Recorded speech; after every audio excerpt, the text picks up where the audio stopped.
Ujú. Bueno, me avisas. Va, ya se está grabando. Bueno, pues empecemos entonces. Hola a todas las personas. Mi nombre es Diego Duarte y hoy Natalia me dijo que les dictara un taller de adjudicación de rondas eliminatorias. Entonces, pues yo creo que el tema es relativamente simple, sencillo. Si ya tienen productos, no los pueden hacer, pero pues la idea es que al final de bueno, no al final, más o menos a la mitad de la sesión, si nos da el tiempo, hagamos un ejercicio en donde pues vamos a adjudicar en vivo con rondas de adjudicación, rondas de debate que no he juzgado porque no juzgué ese torneo. Y pues hacemos el ejercicio conjunto de mirar cómo es que se tienen que comportar en una ronda eliminatoria. Entonces, pues voy a hablar de las rondas eliminatorias generales y un poco, voy a hacer una diferencia un poquito con la final que tiene algo de diferente en juzgar las finales, pero ya está. Entonces, cuando estaba preparando este taller, de hecho estaba dando también con Juanita, dije, adjudicar una ronda eliminatoria es como adjudicar cualquier ronda y ya está. Entonces, ahí ya termina el taller, no habría nada más que decir. Pero luego dije, no, no, no, no, seguramente Natalia quiere que diga algo más. Entonces, como sabía que Natalia quería que dijera algo más, entonces preparé algo más. Pero en esencia, no hay ninguna diferencia sustantiva entre juzgar una ronda preliminar con una ronda eh, eliminatoria, ¿no? Se trata, pues, de evaluar comparativamente, pues, el material de los equipos. No cambia mucho eso. En lo que cambia es definitivamente la gestión del tiempo y también cambia un poco la manera en que uno ejerce su rol de juez principal en algunas circunstancias. Entonces dije, bueno, podemos centrarnos en eso para que la mejora sea, o para que el taller tenga un efecto en particular en cómo mejorar en esas adjudicaciones, ¿no? Entonces, algo que hay que tener en cuenta en las rondas eliminatorias es que usualmente los paneles crecen. En una ronda preliminar uno tiene tres panelistas, bueno, dos panelistas, un principal, a veces un juez trainee. Son máximo cuatro jueces por sala, en la mayoría de casos.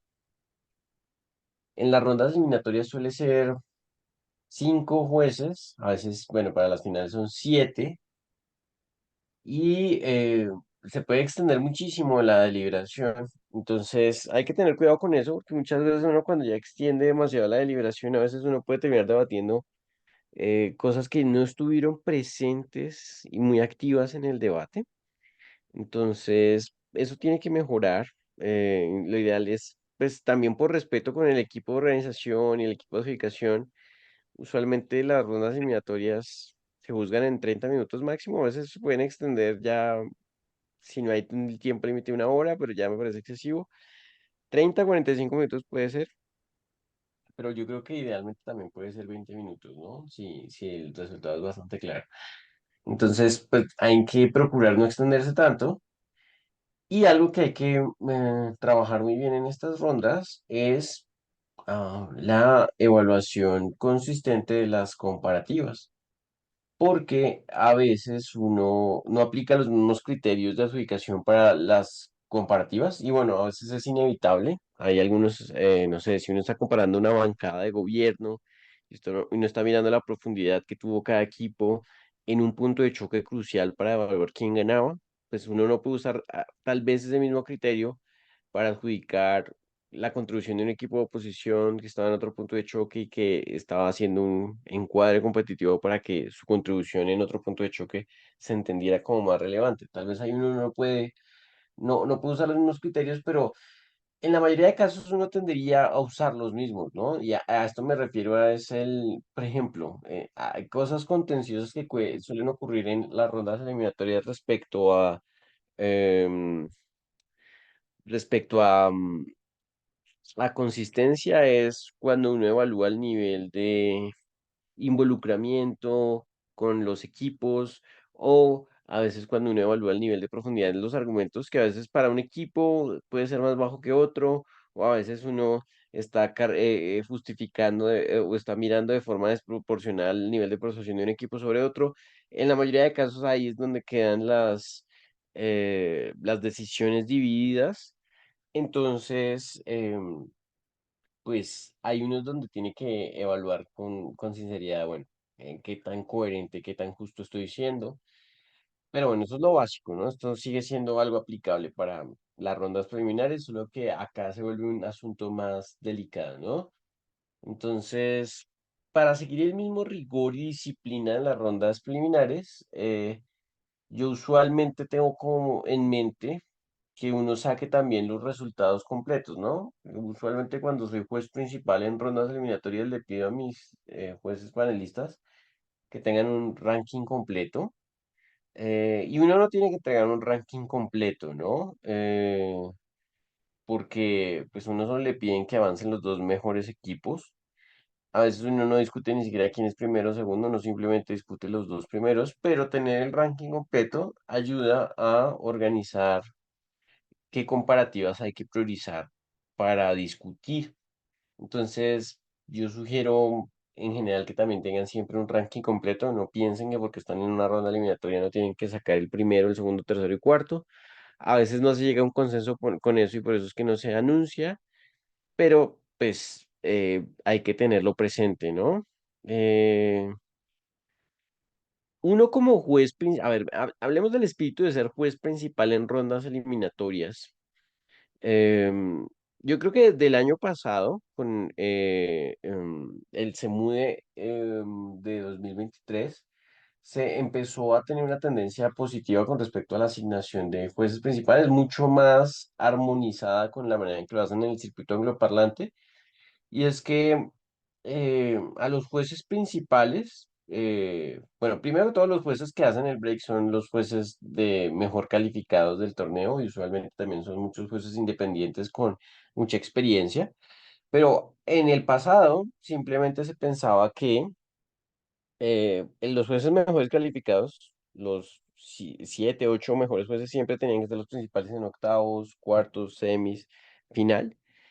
Y bueno, así no funcionaba en el circuito anglosajón. Lo que suele pasar en el circuito anglosajón es que los mejores calificados solo juzgan de principales en las rondas finales o semifinales, cuando pues tienen alguna incompatibilidad.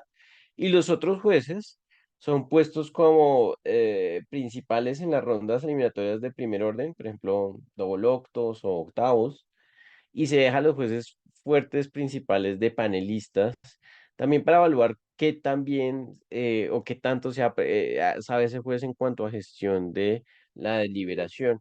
Eso también da la oportunidad de que los jueces puedan descansar, porque estas rondas definitivamente al ser más cerradas eh, son más demandantes para los jueces, entonces eso también le da rotación al conjunto de jueces que se tiene disponible para el break. Y hablo de esto porque cuando uno es un juez en una ronda eliminatoria, uno le dan la tarea, cuando es sobre todo un juez principal en una ronda eliminatoria, el equipo de adjudicación a uno le está confiando la tarea de dirigir las preguntas de la deliberación. Y entre mejores sean esas preguntas para llegar a un consenso, o por lo menos tener clara la idea de por qué no se puede llegar a un consenso y votar, pues mejor se cumple ese rol. Ese es el espíritu del trabajo de uno.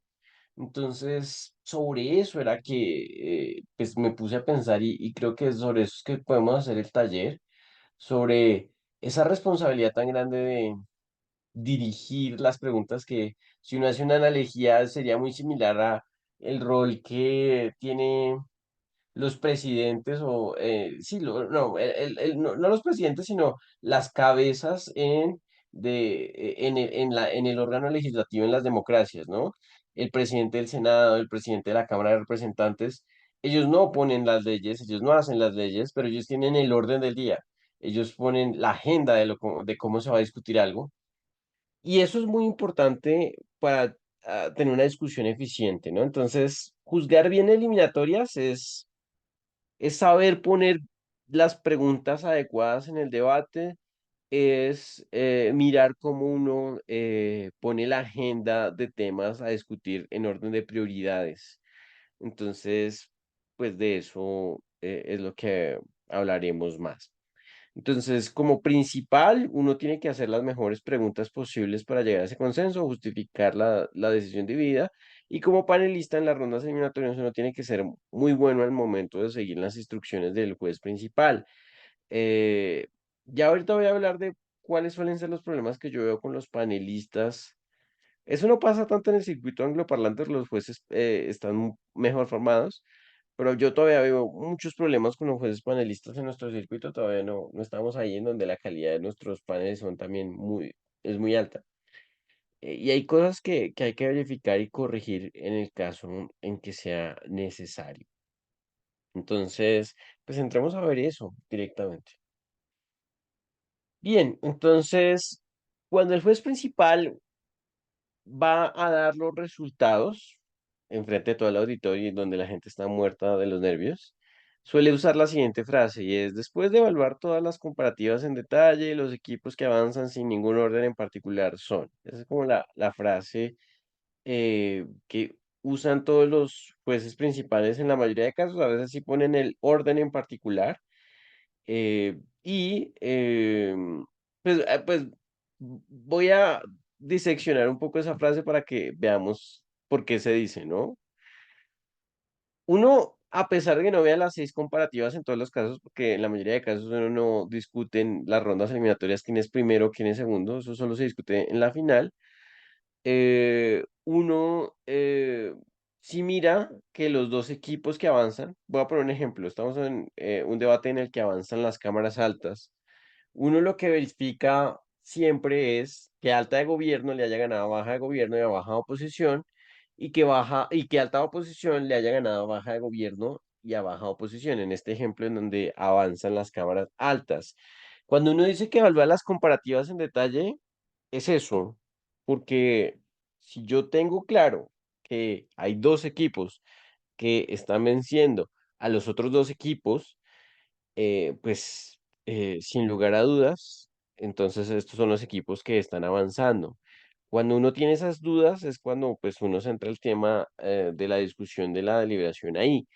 Pero entonces, eso de evaluar las comparativas en detalle significa eso, no necesariamente significa dejar claro que hay un equipo que queda cuarto, porque también muchas veces no se discute eh, quién queda tercero y quién queda cuarto. A veces los equipos de adjudicación lo solicitan cuando tienen dudas que todos los equipos que hagan el break o avancen a eliminatorias puedan debatir la siguiente ronda. Entonces a veces viene un tercer lugar, pero si la discusión es muy contenciosa y uno no tiene el tiempo para sacar todo el resultado completo, pues uno simplemente mira esto que les acabo de decir, ¿no? Entonces, por eso es que no se dice que hay un orden en particular.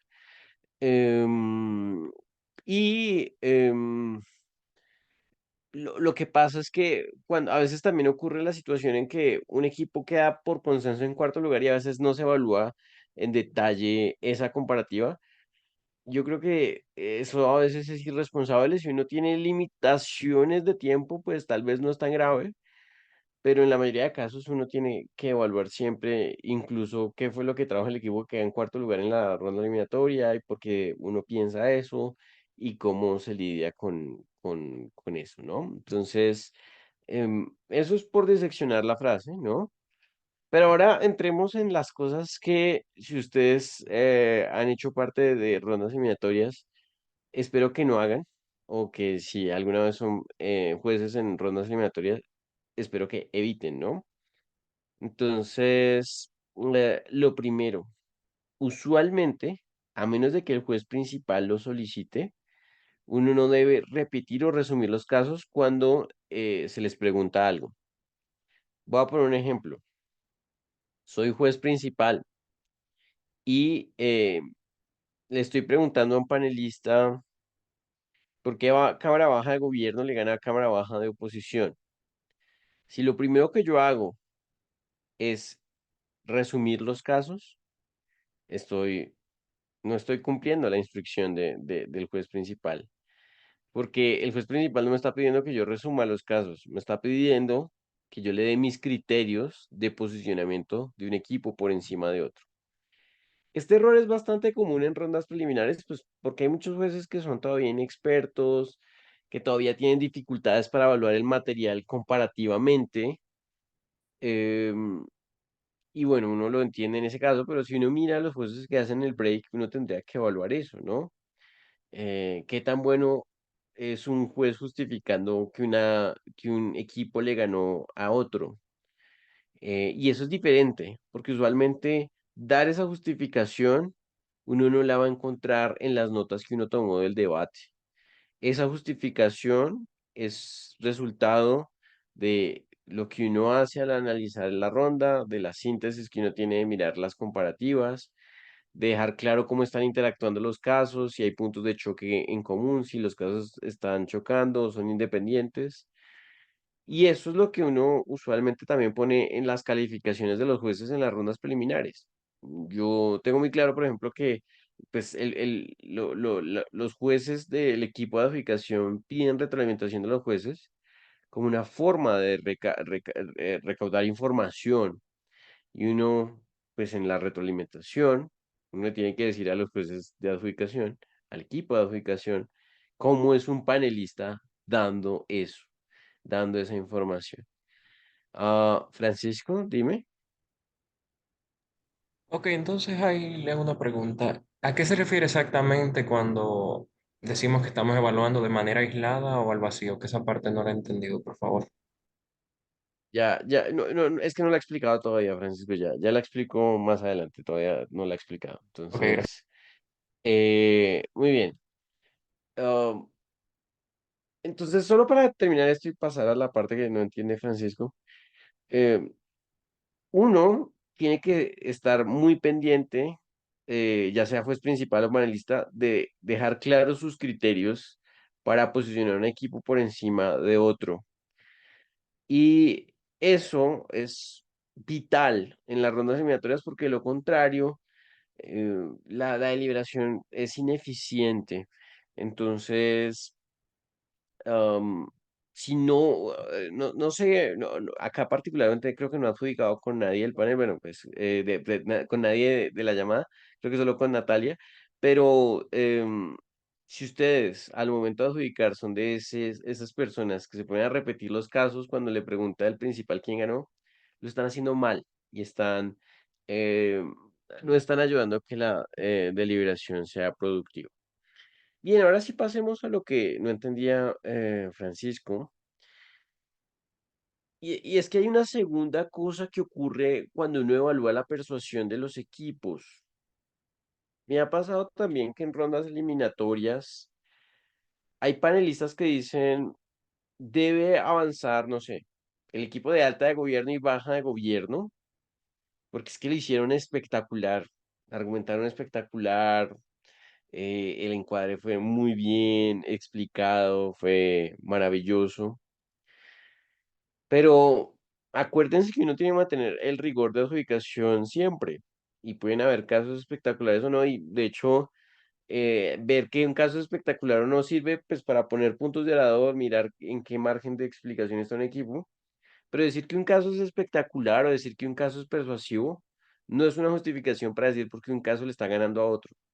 Las justificaciones son siempre de orden comparativo.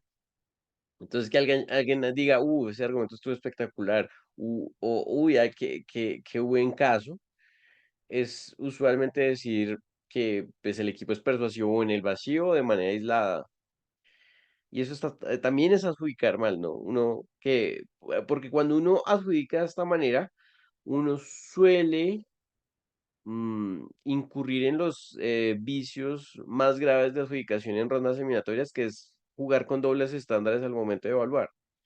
Y no, si uno está enamorado de un caso, de un equipo, en un debate, es muy fácil que uno incurra en dobles estándares de evaluación, ¿no? Entonces, siempre hay que evaluar comparativamente. Y si uno personalmente se siente persuadido por un equipo por encima de otros en la sala, uno tiene que buscar cuáles son las razones. Porque es normal, ¿no? El debate sigue siendo un juego donde adjudicar tiene un margen de subjetividad, las reglas están para reducir la arbitrariedad de la subjetividad, no es para que se sientan mal por sentirse atraídos por un caso por encima de otro, sino es más para que entiendan que es una responsabilidad verbalizar, entender, justificar cómo es que un caso es más persuasivo.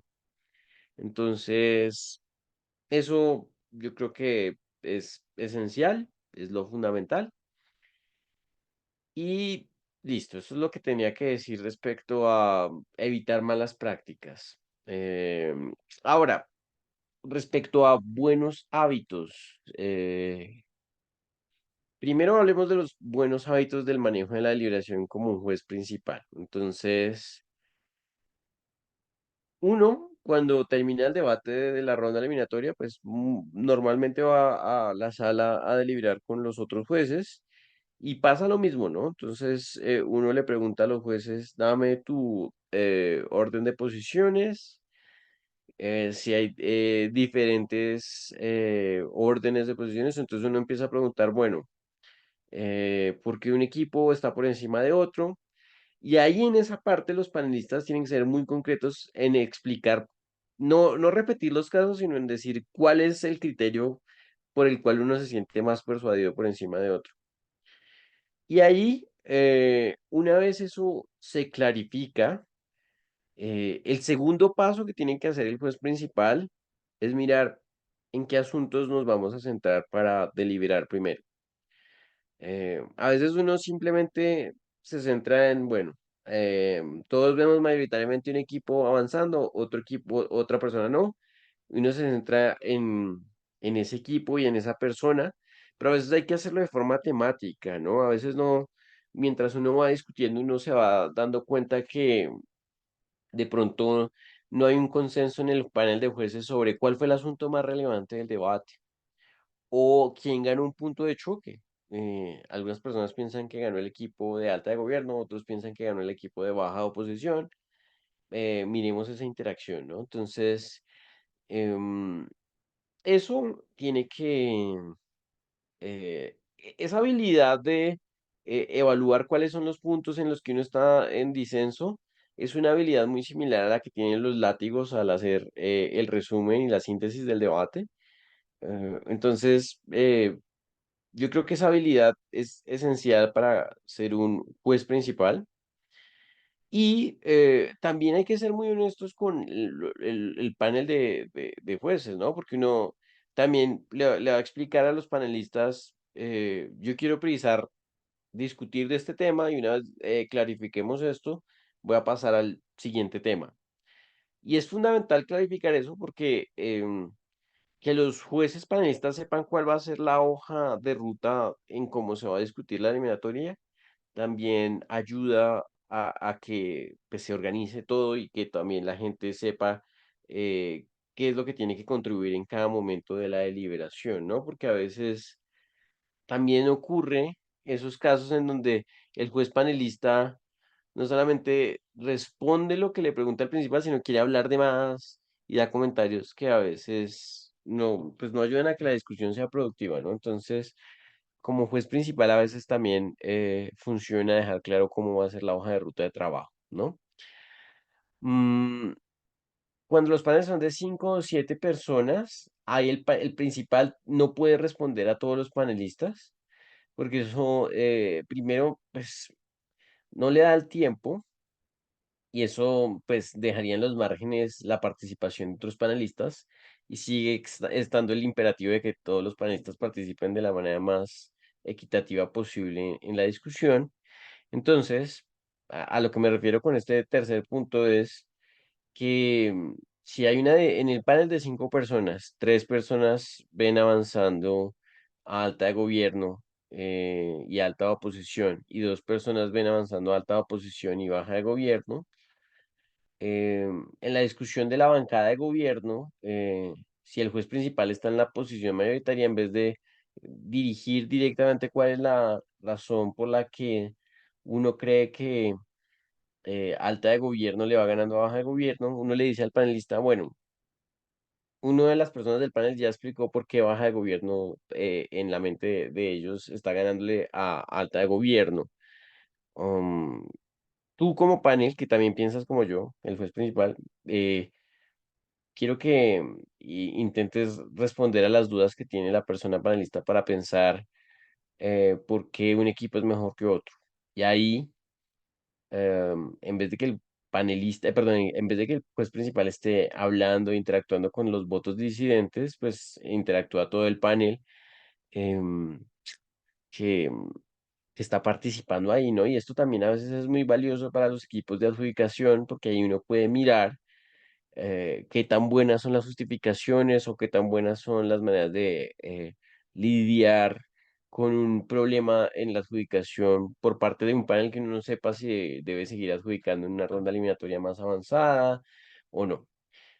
Usualmente el equipo de adjudicación está muy pendiente de poner a los jueces panelistas y principales, por supuesto, en las rondas eliminatorias más avanzadas, cuartos, semis, final, que puedan contribuir mayoritariamente a la decisión. Porque algo que es terrible y es una tragedia también pasa algunas veces, es que se llegue a una instancia definitiva y en el panel de jueces hay una persona confundida, eh, una persona que no sepa cómo justificar que un equipo le está ganando a otro, una persona que incluso me ha ocurrido, no sabe ni siquiera quién debería ganar, está, o sea, entran en crisis. Y eso es terrible, pues, porque si hay situaciones de disenso, esas personas se convierten e- en, en las que otorgan un voto para un equipo sin estar muy seguras si ese es el equipo que debería ganar o no, y eso no debería ocurrir.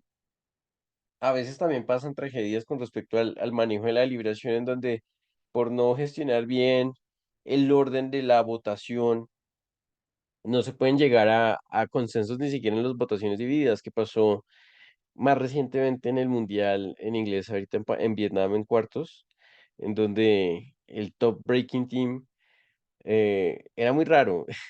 Debió avanzar a semifinales, pero por problemas de gestión del principal, no pudo tener un consenso sobre cómo organizar la discusión y por simplemente gestionar las múltiples decisiones divididas, ese equipo terminaba no avanzando. Y bueno, pues ahí se ve también, pues uno no puede regular esto en los manuales, ¿no? Porque el juez principal debe tener autonomía para decir qué quiere priorizar o no. El equipo de adjudicación le da la confianza al juez principal, pero dentro de esa confianza uno presume que pues uno sabe ordenar cómo discutir una cosa por encima de otra, ¿no? Entonces, es importante escuchar a todas las personas del panel para que uno después, si el equipo de adjudicación se lo requiere, uno pueda hablar con ellos y decir, creo que esta persona del panel puede contribuir significativamente en una ronda eliminatoria más avanzada. Uno puede decir, bueno, tiene algunas buenas contribuciones, pero si en general la persona está confundida, pues no debería seguir adjudicando en rondas más avanzadas, ¿no? Em, yo creo también en términos de manejo de deliberación, es muy importante decir en qué momento pues no se va a avanzar más en la discusión. Si realmente el desacuerdo es de fondo, es sobre qué tan persuasivo es un mecanismo, cuánta credibilidad le vamos a dar, qué tan bien impactado está un argumento, qué tan persuasiva es una ponderación y al final del día no se puede llegar a un consenso sobre ello, pues se hace la votación, ¿no? Y esa debería ser la manera en que uno vota, ¿no? Bueno, uno también tiene las limitaciones de tiempo y uno tiene que ser muy respetuoso con la organización y con el equipo de edificación y por eso es que uno tiene que votar cuando el tiempo se agota, pero he visto a veces malas prácticas de algunos jueces principales en rondas eliminatorias que tienen un panel de cinco, saben que hay una decisión dividida y saben que ya tienen la mayoría y simplemente dicen, ah, pues no quiero discutirlo, ya tengo la mayoría, y llaman la votación directamente. Usualmente también es importante justificar por qué hay una decisión dividida y que los equipos luego cuando se acerquen a preguntarle a uno, bueno, ¿por qué hubo decisión dividida? Uno tenga claro que la decisión dividida va con respecto a la valoración de engagement o la valoración qué tanto se tenía que demostrar un punto o no, y si eso era proporcional o no. Entonces, hay que también saber gestionar lo de los votos para que no se lleve a una situación irregular o arbitraria. Ahora, con respecto a la formulación y las respuestas de preguntas, ¿no? Porque, de nuevo, el tiempo es limitado, hay bastantes personas en el panel y a veces uno quiere sacar la información concreta, ¿no? Entonces, acá pongo unas preguntas que no es que estén mal, pero podrían a veces matizarse. Yo usualmente uso las preguntas de nivel intermedio en cuanto a lo genérico, no son muy específicas, pero a veces cuando veo que la diferencia es grande, sí paso a hacer preguntas un poco más específicas. Uno usualmente la pregunta que hace en estas rondas eliminatorias es ¿por qué crees que un equipo le gana a otro? ¿Por qué crees que alta de gobierno le gana a baja de gobierno? Y a veces, ahí cuando uno hace esa pregunta es cuando el panelista se distrae más, porque entonces empieza a resumir los casos y de nuevo, uno no estaba preguntando eso. Entonces, a veces uno puede hacer más precisa la pregunta, ¿no? Para decir, bueno, quiero saber qué entendiste de una extensión y por qué la vas a ponderar como algo más relevante que lo de la contraparte. Entonces, si uno pregunta eso, el juez panelista en teoría debería responder de manera precisa. Sé que me ha pasado en que aún así uno haga la pregunta precisa, pues el juez panelista solo está preparado para responder y dar un resumen del discurso y eso, bueno, eso está mal. Ese tipo de panelistas no deberían hacer el break en se mude. Eh, pero pues a veces pasa. Entonces, en algunos torneos, en los torneos locales, regionales, pues en donde los jueces están aprendiendo, pues uno entiende que esto pueda ocurrir, pero hay que ser precisos con la manera en que se responda, ¿no? Entonces, pueden matizar un poco la manera en que están preguntando, pero también, si son panelistas, pueden matizar la manera en que responden, ¿no? Porque muchas veces, entonces está la pregunta, ¿por qué un equipo le ganó a otro? Y la respuesta es no, pues es que fue un caso muy bueno y fueron argumentos muy bien demostrados. Si uno responde así, uno usualmente em, em, uno no le está dando información completa al principal, ¿no? Si uno responde de esa manera, pues está diciendo algo demasiado genérico. Básicamente le está diciendo al principal, no, es que me pareció más persuasivo, pero uno como principal tiene que saber qué es lo que sonó más persuasivo, ¿no? Entonces, puede ser el nivel demostrativo, puede ser el engagement, eh, puede ser un encuadre. Y esa información hay que darla porque así se puede avanzar en la discusión. Entonces, cuando están respondiendo, traten de ser muy precisos en articular las razones por las que creen que un equipo está ganando sobre otro. De lo contrario, el juez principal va a tener que repetir preguntas y ahí uno se va quedando corto, ¿no? Entonces, yo creo que ahí es pues como un elemento fundamental.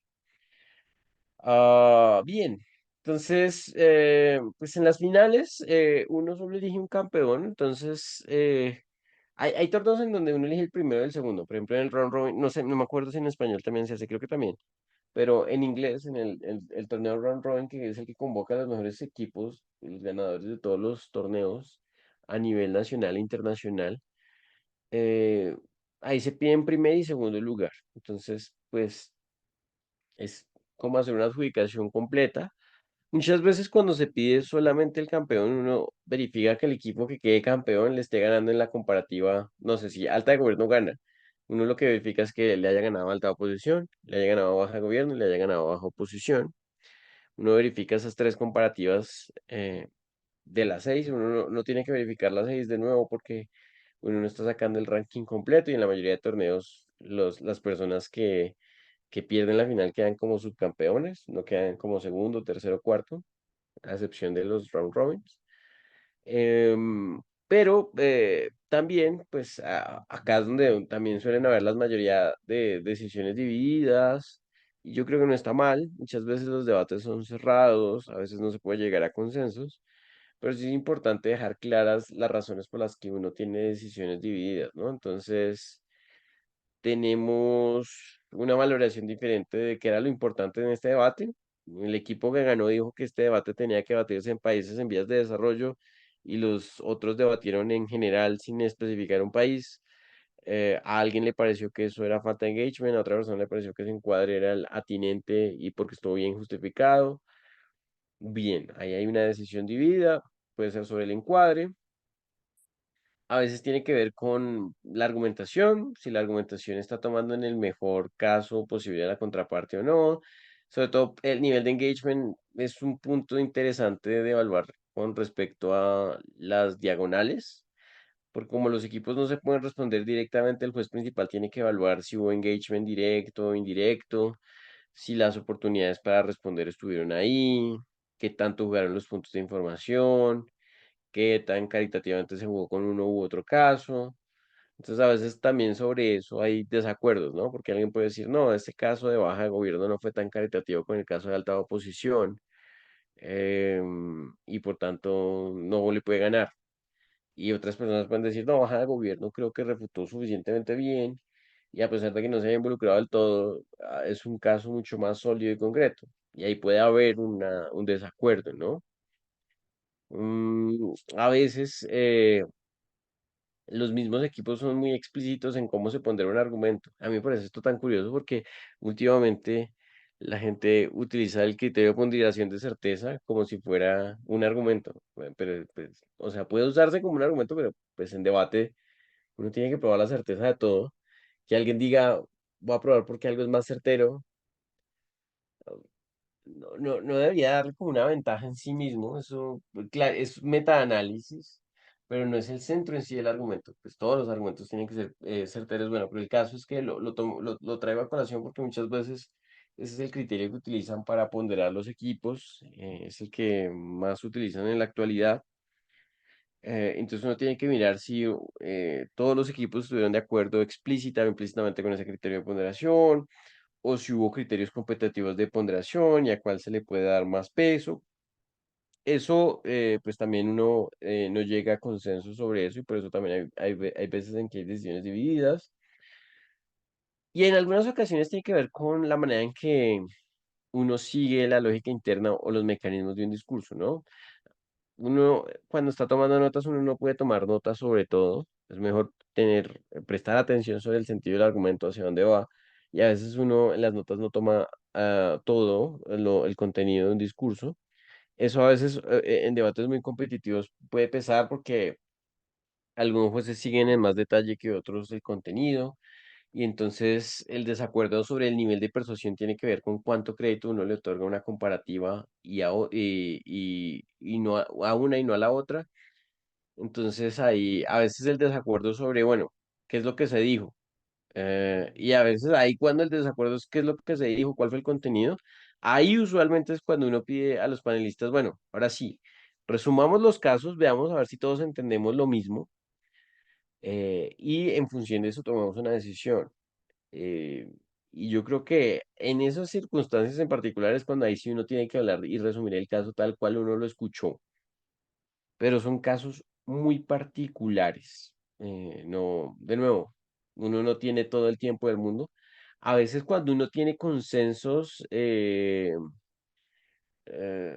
solo está discutiendo sobre alguna comparativa, uno le da tiempo para hacer este ejercicio. Bueno, recapitulemos qué fue lo que se dijo en detalle, pensemos si esto fue o alguien quiere, no sé, decir algo respecto a si ese fue el caso que presentaron o deberíamos hablar de algo más en detalle. Y luego ahí sí se empiezan a hacer las comparaciones, pero bueno, no siempre se puede hacer esa adjudicación, pues porque no hay tiempo. Usualmente yo veo que pasa al revés, que uno empieza a mirar los criterios de adjudicación, uno descubre que un caso o se está sobrevalorando o subvalorando, y uno luego pregunta qué es lo que se entendió de cada discurso y luego analiza comparadamente. Porque suele pasar también con algunos jueces que suelen hacer decisiones divididas que tienen dobles estándares acá. Miran en total detalle el discurso o el caso del equipo que ven ganando, pero luego no miran comparativamente el discurso y el detalle de los otros equipos. Entonces a veces se vuelve bastante dispendioso esa situación porque entonces uno tiene que mirar en detalle qué es lo que dijo uno y qué es lo que dijo el otro, y luego ya mirar prácticamente mecanismo por mecanismo cómo un equipo está derrotando al otro, y ahí a veces uno también descubre pues, los criterios de fondo con los que uno a veces puede estar en desacuerdo, ¿no? Como qué tanta credibilidad le vamos a dar a este impacto o a este argumento, o qué tan bien demostrado estaba, o cuánto más necesitaba para que uno le diera certeza, como dicen ahora. Entonces, ahí pues uno tiene que ir mirando y evaluando. Pero es algo muy práctico, ¿no? Y ya, yo diría que eso es en términos de consejos. Como les venía diciendo, muy corto. eh, yo quiero pasar es más bien a hacer un ejercicio. Pues le estaba comentando a Natalia que yo no estuve juzgando la Copa Borregos, que fue creo que la semana pasada, pero subieron sus videos. Entonces dije, pues veamos un discurso de semifinales, bueno, veamos un debate de cámara, veamos las cámaras altas de semifinales y luego si nos queda tiempo de finales.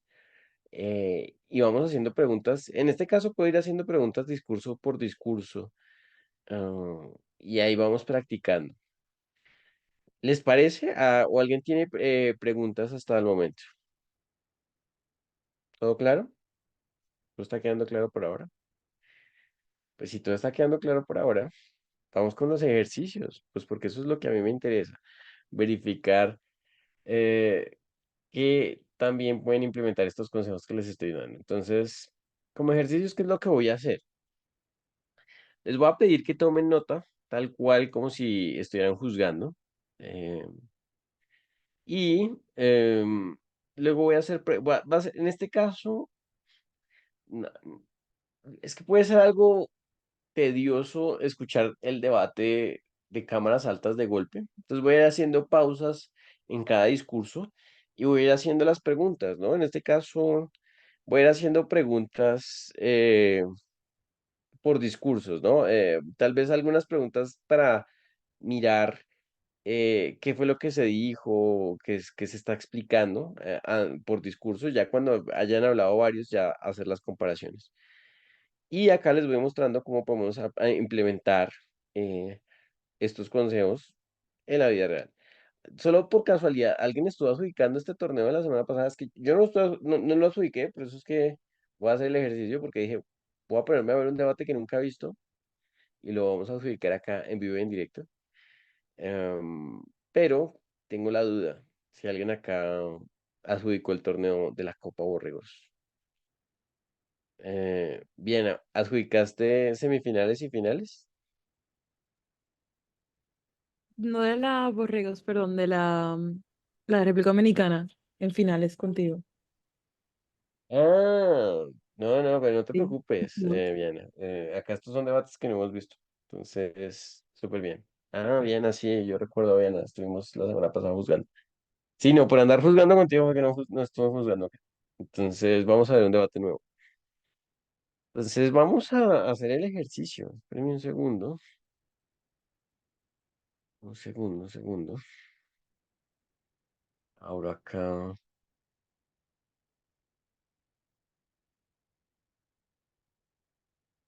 el video. Espero que todos estén preparados para tomar notas. Ah, todos están pendientes, ¿no? Porque acá yo le voy a hacer preguntas a todos. Le voy a hacer, bueno, obviamente no le voy a hacer preguntas a Natalia. Ay, miren, está Fernando. Tampoco le voy a hacer preguntas a Fernando porque Fernando es muy experimentado. Pero a los demás sí les voy a hacer preguntas. A Francisco, a Daniel, a Luis, a Eila, a Viana, a Elías, a Judy, a Justin y a Oscar. Altas expectativas. Entonces, Igual es, vamos a ver Regáleme cómo un funciona. minuto en lo que copiamos la moción, por favor, para tenerla así Ah, más voy a clara. pasarla por acá. Voy a pasarla por acá por el chat. Leámosla, ¿no? Ok. ¿Qué dice? ¿Qué dice la moción de semifinales? Dice en su diapositiva de información, Movimiento de Regeneración Nacional Morena es un partido político que se pronuncia de izquierda. Su principal referente es Andrés Manuel López Obrador. actual presidente de México. Y la moción dice,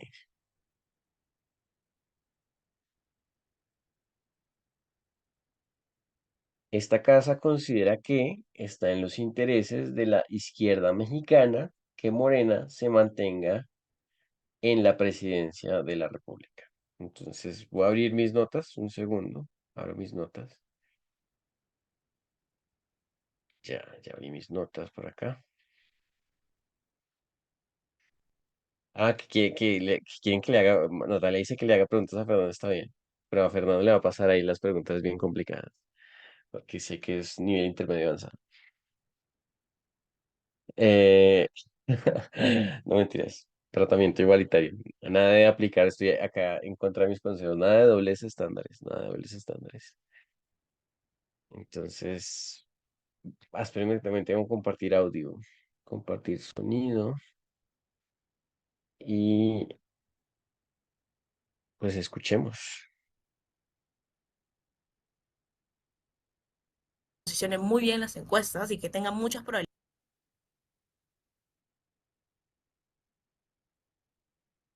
Me avisas si no escuchan bien. Perdón por la Sí, sí se demora. escucha, sí se escucha, se Voy a escucha. colocar mi timer, un segundo. Un par de dedicatorias. En primer lugar, un saludo a toda la sala. O sea, creo que especialmente discurso a Martín, porque un torneo por debate nos ha ayudado muchísimo también esto, así que probablemente eh, eso. Ahora sí, empiezo en 3, 2, 1. Lo primero que vamos a hacer en alta de gobierno es explicar por qué Morena es un partido adecuado para mantenerse en el poder. ¿Por qué?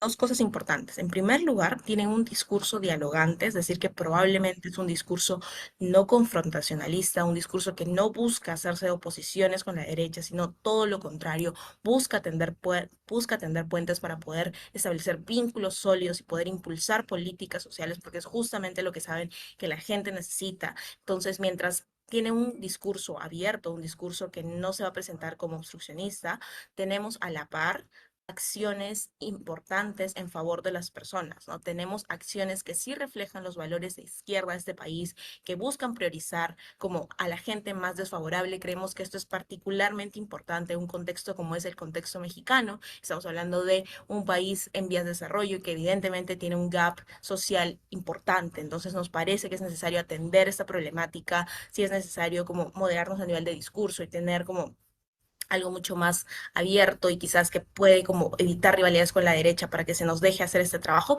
creemos que es completamente factible y que de hecho es lo más adecuado.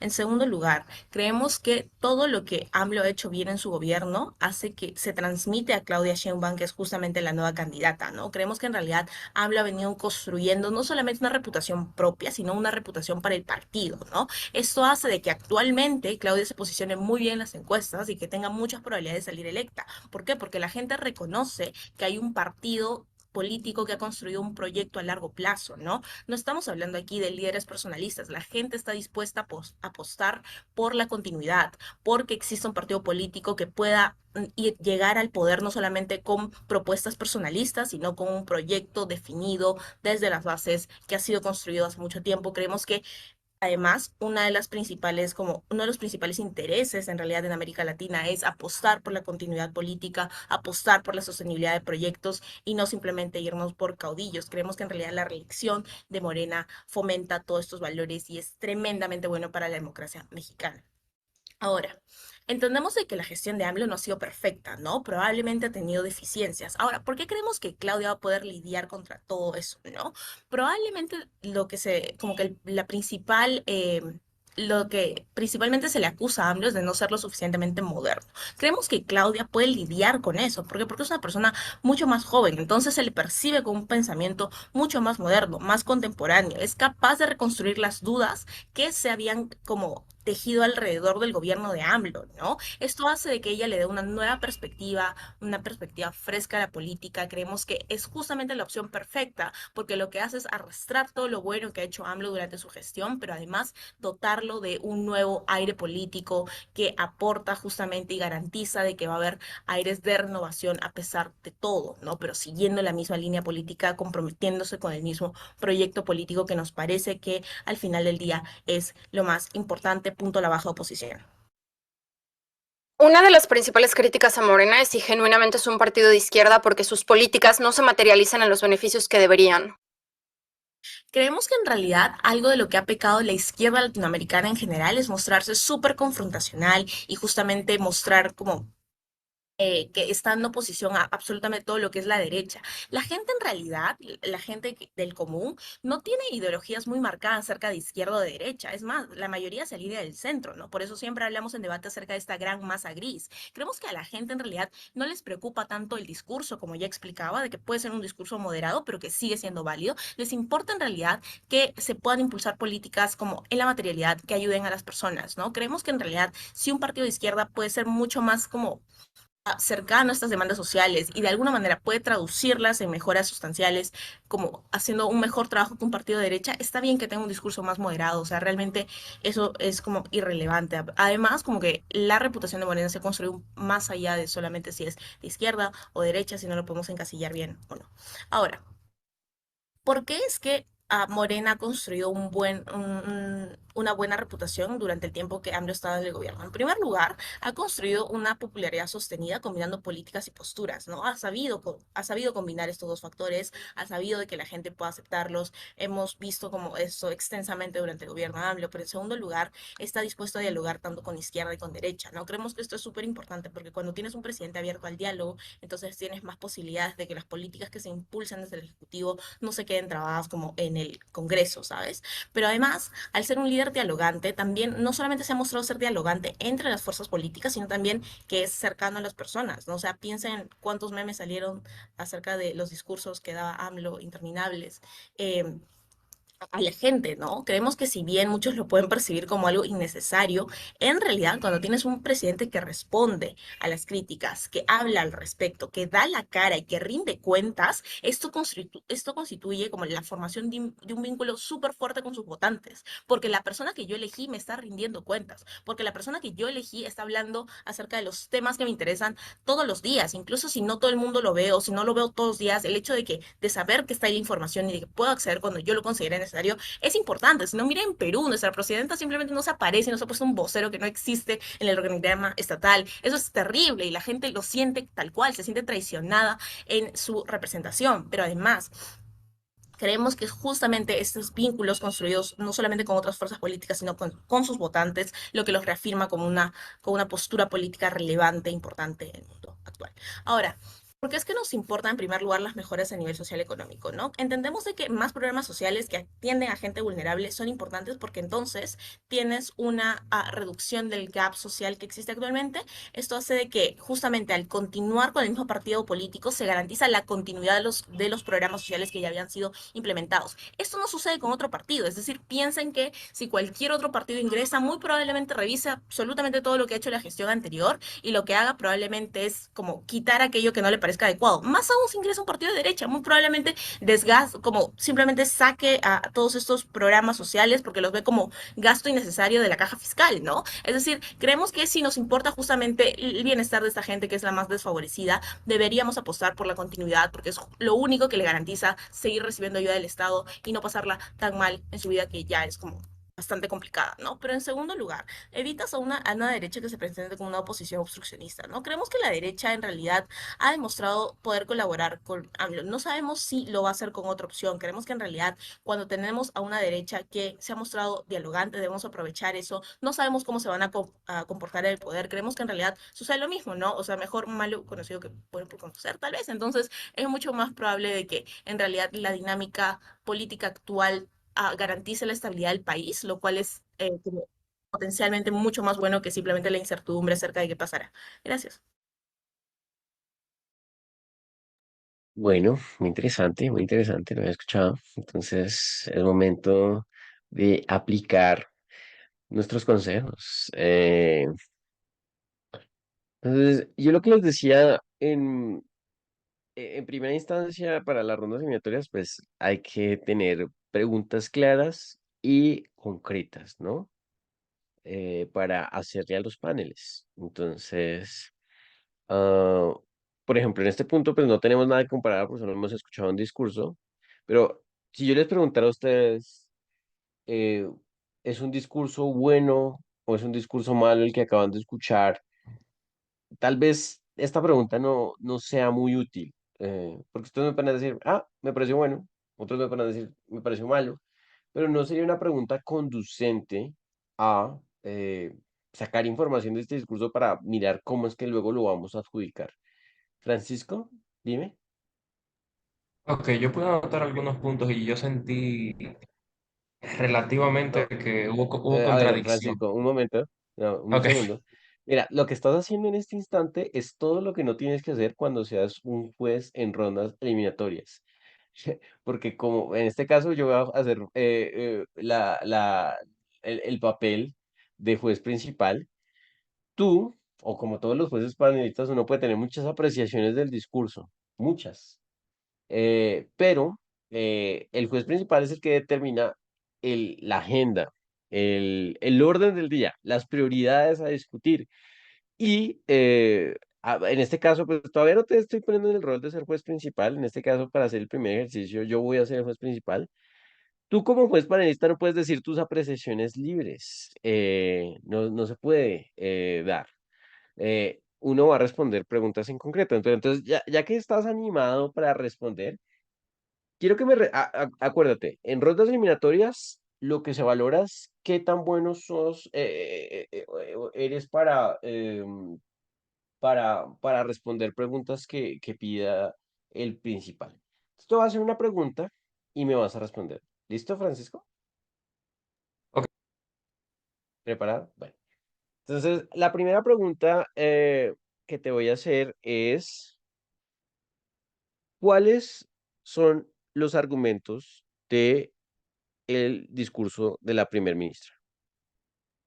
ok, los argumentos que yo puedo anotar, el primero es que tienen un discurso dialogante y abierto, que lo reafirmó varias veces durante el discurso. El segundo sería que ya tienen una trayectoria válida y que tienen cierta aprobación pues por la población. Ujú. El tercero es que se refiere a que la continuidad es buena y que eso ayuda pues al mandatario que va a ejercer la nueva presidencia. Y de Ok. ahí fortalece un poco este argumento con que la nueva candidata tiene juventud y que eso puede ayudar a mitigar los errores cometidos quizá por el mandatario actual. Y su cuarto Ok. argumento, que siento que fue el último, fue que responden y rinden cuentas. Y esto tiene como consecuencia que hay acceso a la información, por tanto esto mantiene a la gente contenta y genera vínculos con la gente. Y así se mantiene como la distancia reducida entre el gobierno y las personas.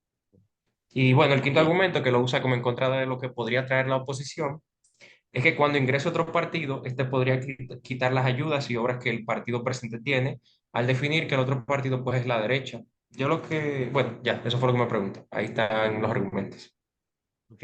Muchas gracias, Francisco. De acuerdo a Francisco, el discurso de la primera ministra tuvo 5 argumentos. Daniel García, ¿tú también crees que hay 5 argumentos en este discurso? Yo no creo que haya 5 argumentos, per se. ¿Qué argumentos crees que hay en el discurso de la primera ministra? ¿Perdón? ¿Qué argumentos crees que hay? Si tú, o sea, Bien, Francisco cree que hay 5, ¿tú cuáles crees que hay? bien. Por ejemplo, creo que lo más importante de su discurso fue cuando ella explicó que la gente común no tiene ideologías muy marcadas sobre lo que es la derecha y la izquierda.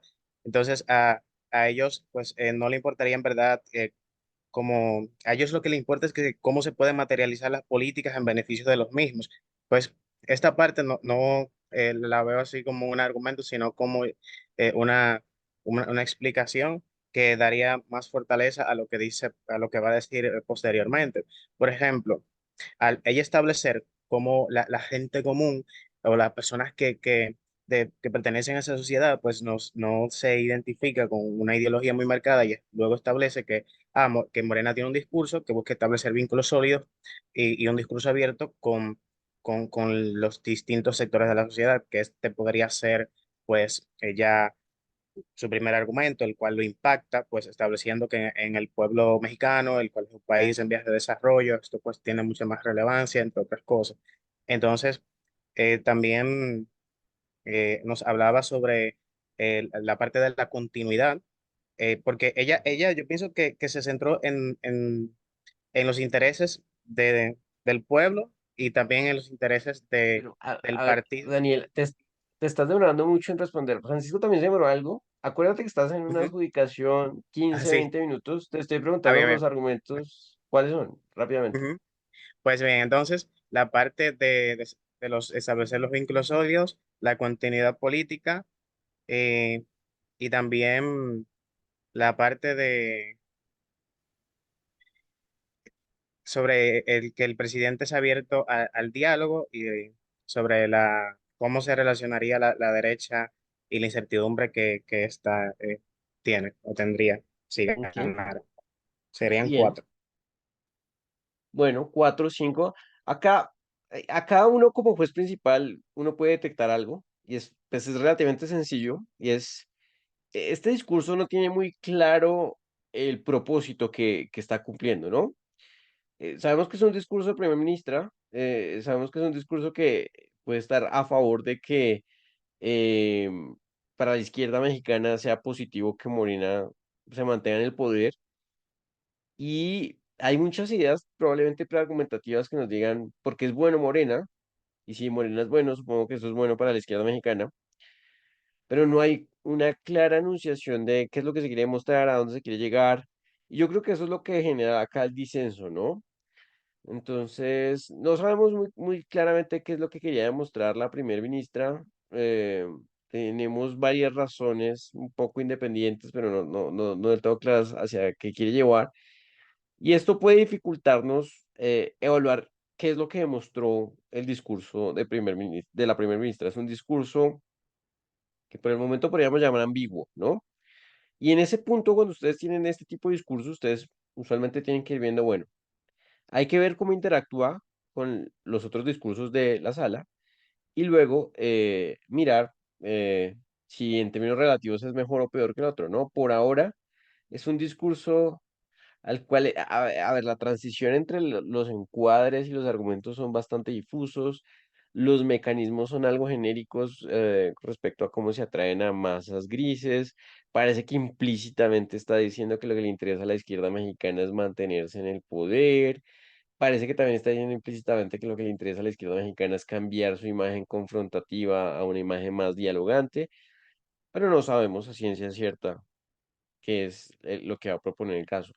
Entonces, por ahora, pues tenemos que ver cómo interactúa, ¿no? No, también yo creo que es útil que vi que algunos querían dar como su juicio de valor de el discurso me pareció bueno o malo. Uno después miraría eso con los puntos de grabar, pero esta no es una ronda para poner puntos de grabar. Uno tendría que ver, bueno, vamos a hablar comparativamente qué ocurre con el siguiente discurso y ya empezar sí, a hacer eh, el análisis. Entonces, veamos qué pasa en el siguiente discurso y seguimos con el ejercicio que yo creo que ahí se va a hacer más comparativo. Ah, bueno, entonces escuchemos el segundo discurso, el discurso de la persona líder de posición. Muchísimas gracias. Yo le quiero hacer una dedicatoria realmente acá. Y pues, empecemos. Voy a empezar. Pues por chat, chicos. Voy a empezar mi discurso. En 3, 2, 1. Creo que el caso de Alta de Gobierno depende fuertemente de que el gobierno de AMLO haya tenido en efecto diálogo con la oposición. Creo que esto es altamente falso. Vamos a probar porque esto es así. Y cuando nosotros probemos eso, el caso de alta de gobierno no puede funcionar. Noten cómo es que a través de un reality check lo vamos a hacer. Cuando AMLO llegó al poder, lo que sucedió es que instauró las mañaneras. Es un espacio, una plataforma donde AMLO se ha dedicado constantemente durante 6 años a polarizar el espacio social mexicano. Noten cómo es que ahora el pueblo mexicano se identifica a través de dos espectros. Los fifís, que son los que apoyan a Morena, y los que no apoyan a Morena. No, al revés. Los fifís, que son los que apoyan, los que no apoyan a Morena y los que apoyan a Morena en efecto. Noten cómo es que esto ya polariza fuertemente a las masas votantes, lo que es un incentivo para que, por ejemplo, el PAN o los partidos opositores no dialoguen con Morena. Pero noten cómo es que a través de esta plataforma, AMLO ha estado constantemente nombrando a la oposición como canallas, como usurpadores, como corruptos, lo que no es un incentivo suficiente para la oposición para hacerlo, porque se siente constantemente amenazada y violentada por AMLO. Pero noten cómo es que si eso no es cierto, AMLO fácticamente ha lastimado a la oposición publicando los datos personales de los datos personales de los políticos opositores o de los críticos como de análisis a través de la mañanera, poniéndolos en un riesgo real. Noten cómo es que esto hace que entonces AMLO no dialogue. Cuando nosotros probamos esto, entonces ni siquiera existe una buena capacidad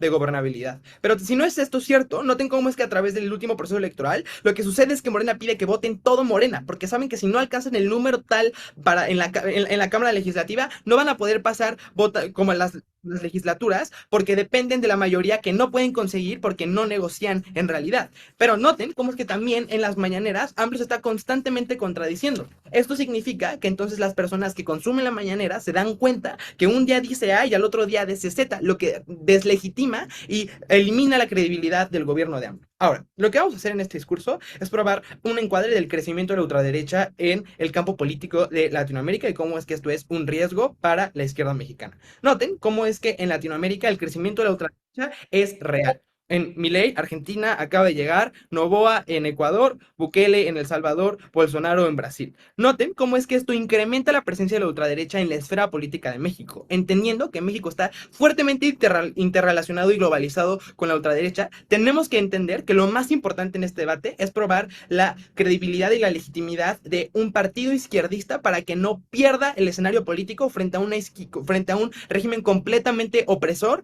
y como ilegítimo. Noten cómo es que de hecho en el status quo estamos viendo cómo es que a través de la ilegitimidad de Morena, el crecimiento del PAN, que es el partido opositor de derecha en México, ha crecido y ha aumentado sus escaños en el proceso electoral del 2021. Esto implica que necesariamente lo que sucede es que no negocian, pero que también el crecimiento de la derecha en México se está creciendo. Ahora, vamos a entender cuáles son los intereses principales de la izquierda mexicana. Uno, la inclusión del gobierno y la participación de personas minoritarias en la sociedad mexicana, porque las entendemos como las más vulnerables. Y dos, tener una buena legitimidad y credibilidad, porque es solo a través de la imagen y de la credibilidad en el que pueden captar más bases votantes y perpetuarse en el poder y hacer los cambios que ellos consideran como los correctos. Vamos a entender ahora cómo en retrospectiva Morena se ha comportado en el status quo. Uno, su modelo económico es fuertemente aperturista, está constantemente buscando la inversión de Estados Unidos, por ejemplo, a través del TLC, pero también no prioriza como tal la economía interna, porque no apoya a las pymes como tal, sino que lo que prioriza son los tratados, por ejemplo, con Estados Unidos. Cuando esto sucede, entendemos que la prioridad de Morena no es las personas más vulnerables. Vamos a hacer otro reality check. Noten cómo es que los sindicatos, que son las facciones que representan a las personas más vulnerables en el status quo, porque son los trabajadores, están como de hecho en huelga. Noten cómo es que, por ejemplo, el sindicato de transportistas está constantemente haciendo huelga porque lo que ganan no es suficiente y el gobierno no les protege. Dos, noten cómo los maestros están constantemente protestando porque el gobierno y sus políticas públicas ni siquiera les representa. Y tres, los petroleros están constantemente en un estado de incertidumbre. Cuando probamos esto, entendemos cómo es que en el status quo Morena está fuertemente deslegitimado. Vamos a hacer un argumento sobre la imagen, pero tomo el punto de baja. Vale, pero ¿cuál es la alternativa? Si no gobierna Morena, va a gobernar la coalición del PRI y el PAN y toda esa gente está exactamente igual de jodida. Entonces no entiendo cuál es el caso de Alta de Opo. Yo creo que una alternativa para la izquierda mexicana podría ser, yo creo que la alternativa para la izquierda mexicana es, incluso si Morena, incluso si la izquierda no controla el gobierno per se, creo que sí puede ser entonces, en el peor escenario, que un régimen que se convierta en un régimen opositor legítimo que logra hacer backlash para que no crezca la ultraderecha. Vamos a probar ahora por qué Morena afecta la imagen fuertemente a la izquierda. 1. Ha endeudado fuertemente el país a través de los megaproyectos. 2. Noten cómo es que las tasas de inseguridad han subido fuertemente, pero noten cómo es que las personas más vulnerables que sufren esta inseguridad no son las personas en Polanco, en la Ciudad de México, sino son las personas más vulnerables en Oaxaca. 3. Noten cómo es que la materialización de proyectos como el Tren Maya no ha sido completado la refinería, lo que significa que las personas se sienten defraudados y no obtienen rédito real de estos proyectos. Noten cómo es que 4, el gobierno de Morena, que debería ser ambientalista porque naturalmente es de izquierda, no lo es. Está haciendo un ecocidio en el Tren Maya y en la Selva Lacandona, además afectando a muchos grupos étnicos de la región, pero también noten cómo es que en el norte estas personas han sido fuertemente vulneradas. Noten cómo es que, por ejemplo, las madres buscadoras y los grupos feministas han sido fuertemente opacados y oprimidos porque el gobierno en las protestas los oprime y los obliga a irse para que no tengan plataforma. Esto hace que ni siquiera represente a los movimientos sociales que representan causas sociales que la izquierda debería representar.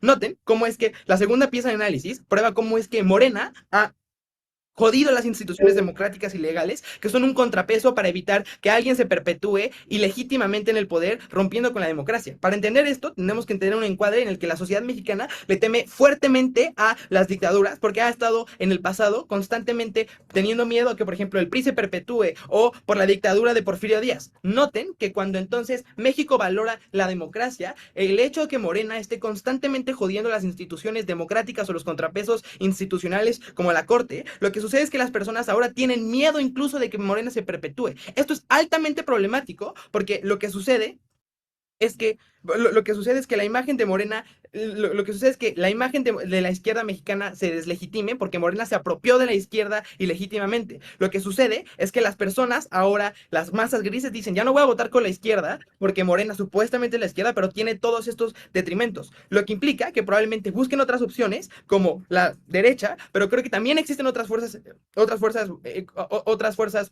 izquierdistas en el país, como probablemente Movimiento Ciudadano. Noten cómo es que lo que sucede es que ahora probablemente la derecha se fortalezca porque las personas votantes grises dicen, ya no hay otra opción.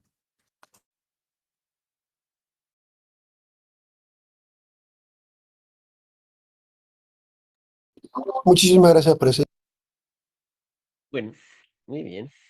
Continuemos con nuestro ejercicio. Acá ya podemos empezar con las comparaciones. Entonces, a ver, quién me sale por acá? Luis Marval.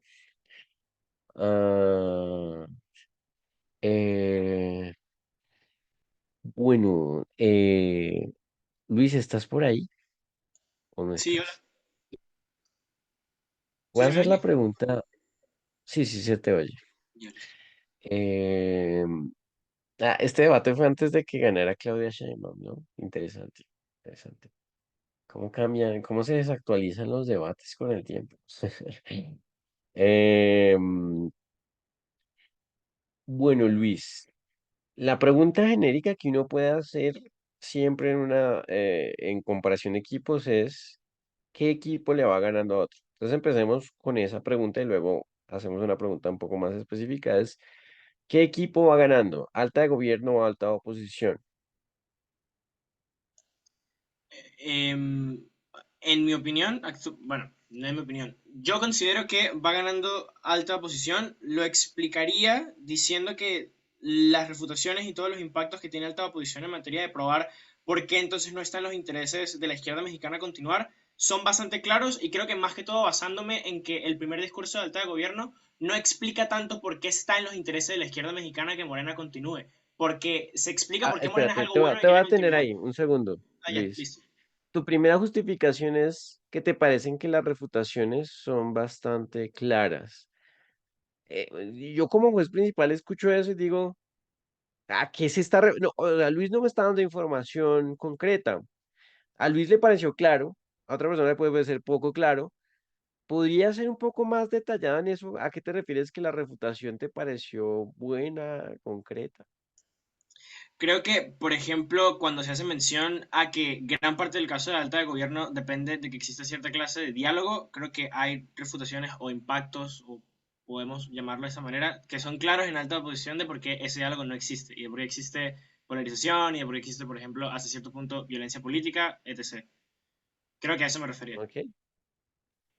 Entonces, de nuevo, sí es importante que sea sintético, pero entonces puede ser más claro en dar esa justificación. Puedes decir, para mí alta oposición le va ganando alta de gobierno, porque en materia de refutaciones, el hecho de demostrar lo poco probable que Morena sea un partido dialogante y por el contrario, los 6 años de gobierno de AMLO demostraron que fue bastante polarizante, derrumba una de las principales premisas del interés para renovar la imagen de la izquierda. Y ahí está. Estás dando la misma justificación, pero el juez sabe. Tú le estás señalando al juez principal la razón por la que estás valorando eso. Y también le estás señalando a los otros jueces panelistas qué es lo que tú estás viendo como relevante sobre el otro. Eso es lo que tienes que tratar de decir. ¿Sí queda claro, Luis? Total, sí. Muy bien. Entonces, muy bien. Am, volvamos a hacer la pregunta de mirar qué es lo que se decía. Eila, ¿cuáles son los argumentos de alta de oposición? Am, los argumentos de alta oposición son que desde si se acepta a Morena, la como que quisieran refutando a alta de gobierno, si se acepta Morena, como que el país no sería sería perjudicar al país, sería perjudicar a México, creo. Mm, sí, más o menos, pero a ver, acá hay algo curioso. No sé si ustedes vayan a ir a juzgar a Semude o sean debatientes.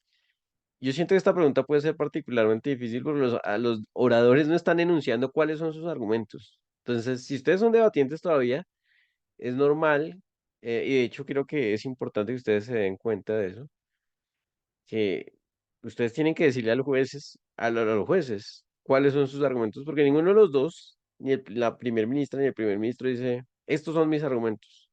Y a veces dan caracterizaciones, dan razonamientos, pero que el juez diga, estos son los argumentos, no es tan sencillo. Entonces, acá, a quienes vi en este ejercicio, a Francisco que se fue, a Daniel, a Eila los vi un poco trastabillando en esta parte, pero ese no es necesariamente que estén teniendo una mala comprensión, solo que cuando los equipos no le dicen al juez cuáles son los argumentos, el juez tiene más dificultades para valorar los argumentos, ¿no? Entonces, es solo para que ustedes lo vayan también viendo como debatientes.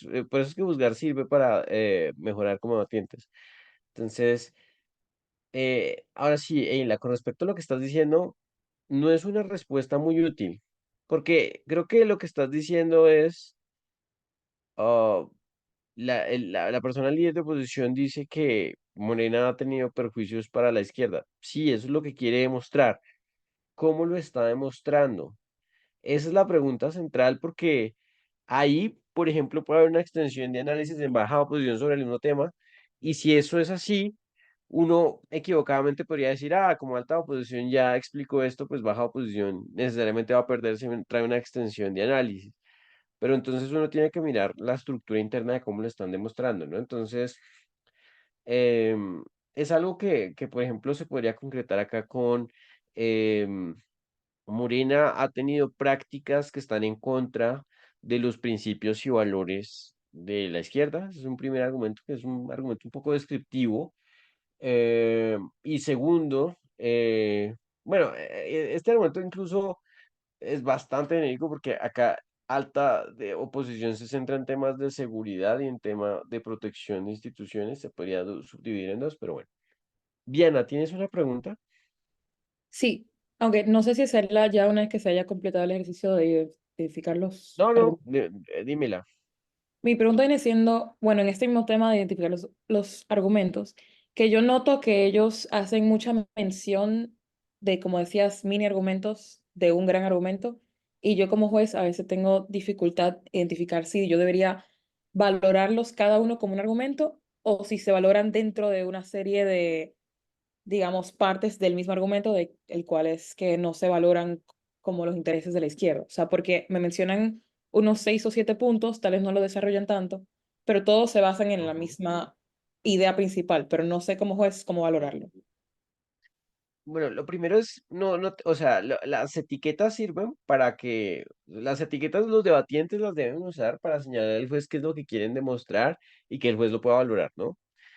Eso es lo que se les hubiera a los equipos para que los jueces entiendan. Pero uno como juez, de todas maneras, tiene que ser caritativo. Y las etiquetas, porque algo no está etiquetado, entonces uno no puede descartarlo, ¿no? Entonces, te hago este comentario, porque esto es lo que usualmente se pregunta en los exámenes con respecto a qué pasa si un equipo no dice explícitamente que está argumentando y muchos de sus razonamientos se interpretan como refutaciones. ¿Está trayendo carga argumentativa al debate?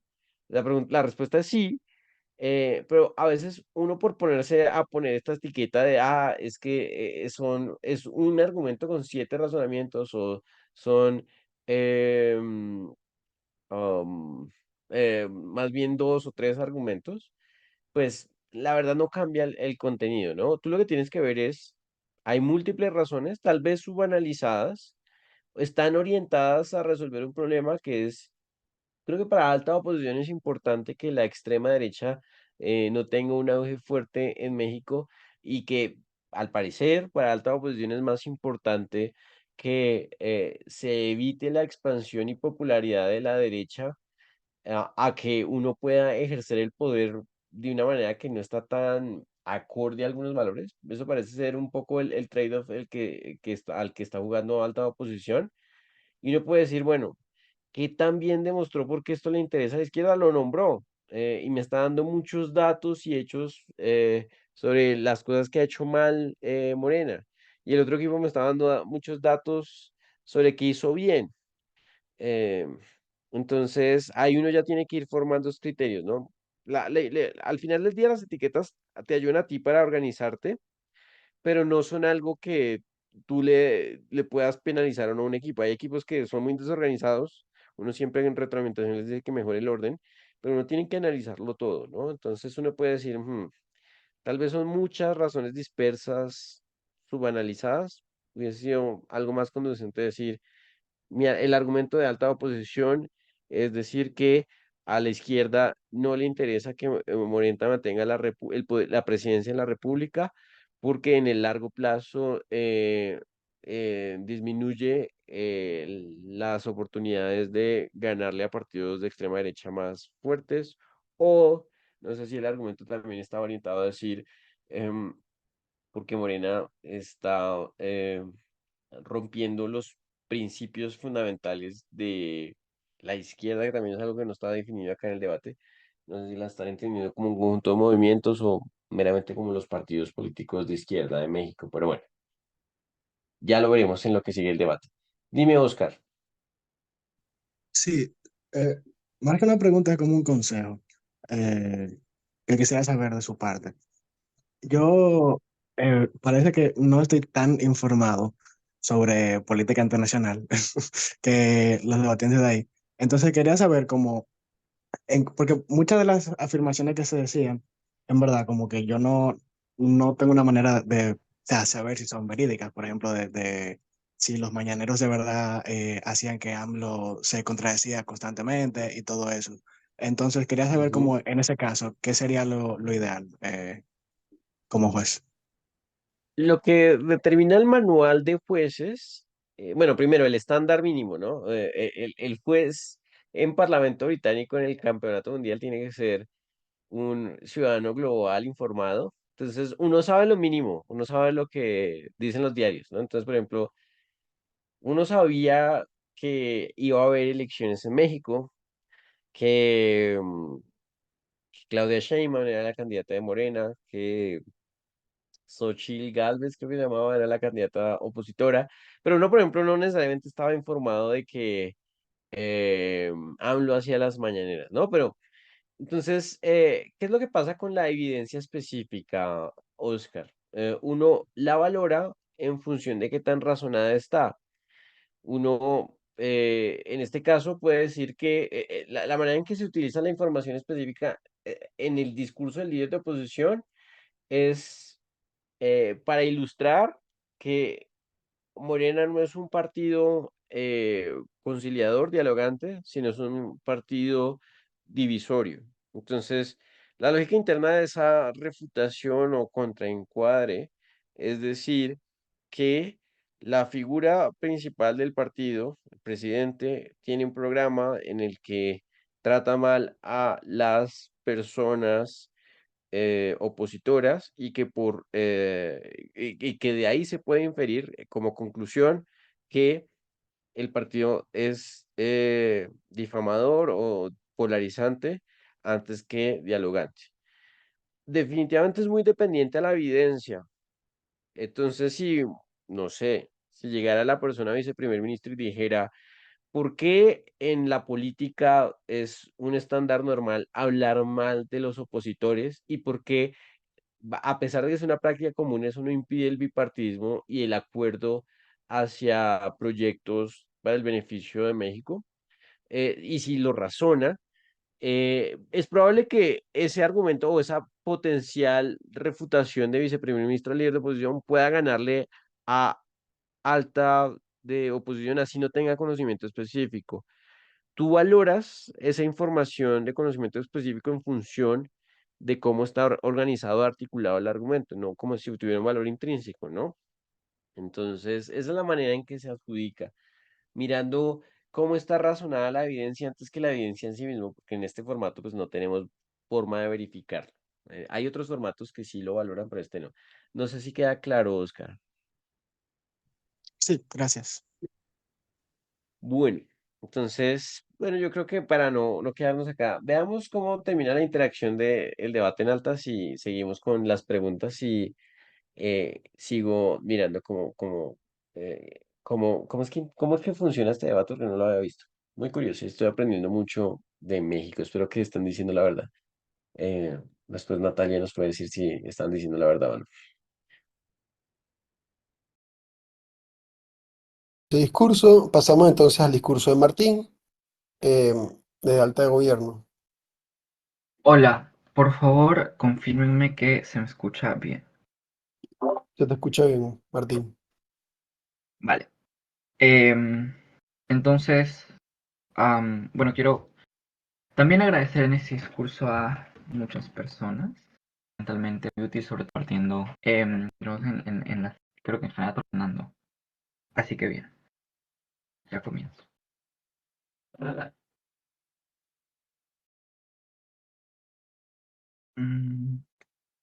Ahora. La estrategia para ganar el debate desde alta de gobierno es simple. Ariana ya les explicó por qué es que existen tendencias dentro del gobierno de Morena que probablemente van a perpetuar su continuidad únicamente en primer gobierno para favorecer a movimientos izquierdistas.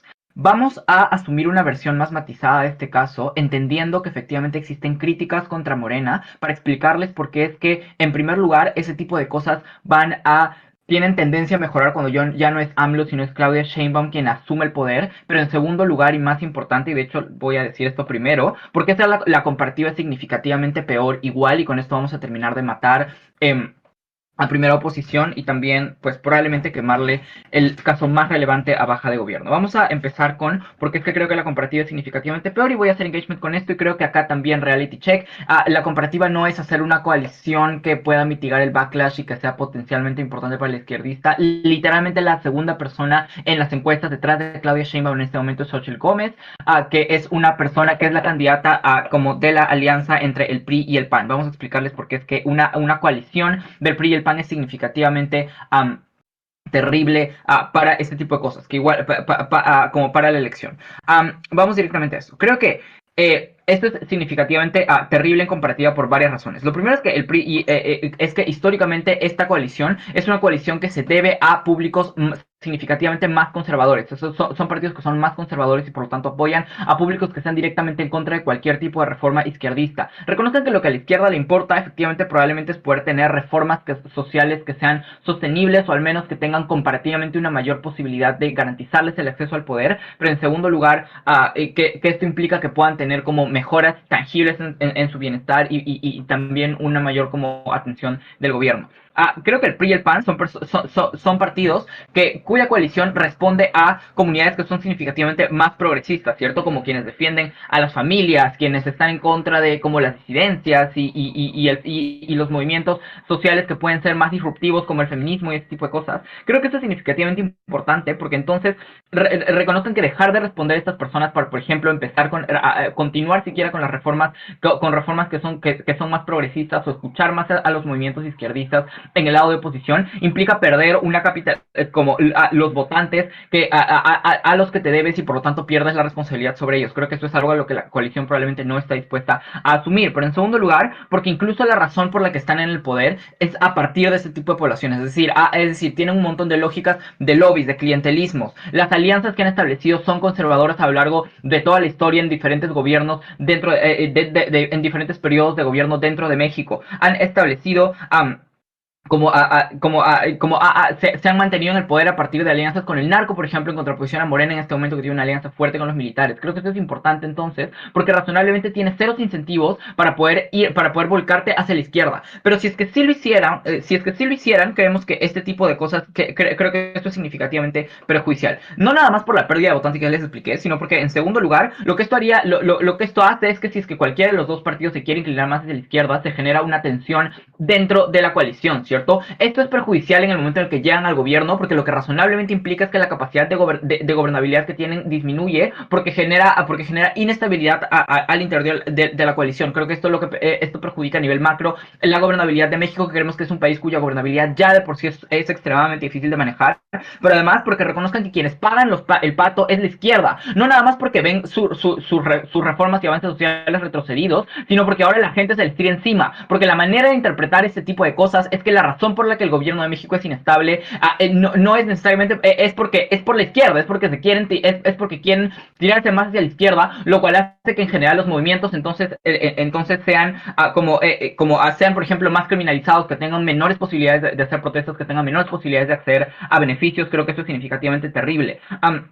Y esto se utiliza en términos comparativos. Miren, incluso si es que las reformas que han implementado Morena como a través de AMLO hasta este momento no necesariamente tienen los efectos que se prometieron desde el inicio de campaña, tienen igual efectos colaterales que son importantes, porque la pobreza de facto en México sí se ha reducido, porque el nivel de desempleo también se ha reducido, porque sí se han insertado como reformas sociales, incluso si no es en su totalidad lo que en un inicio se pensó. Creemos que en comparativa los incentivos que tiene una coalición conservadora son completamente diferentes, implican reducir gasto público, implica reducir programas sociales. Esto genera que se aumente como la brecha social, y creo que en términos comparativos entonces esto es significativamente peor porque implica un avance de reformas neoliberales dentro de México. Creo que esto es algo que no debería como pasar, ¿cierto? ¿Por qué creemos que bueno, dale, Marce? La coalición solo es solvente porque está el PRD, que es históricamente el partido de izquierda más fuerte. No le creas a tu baja.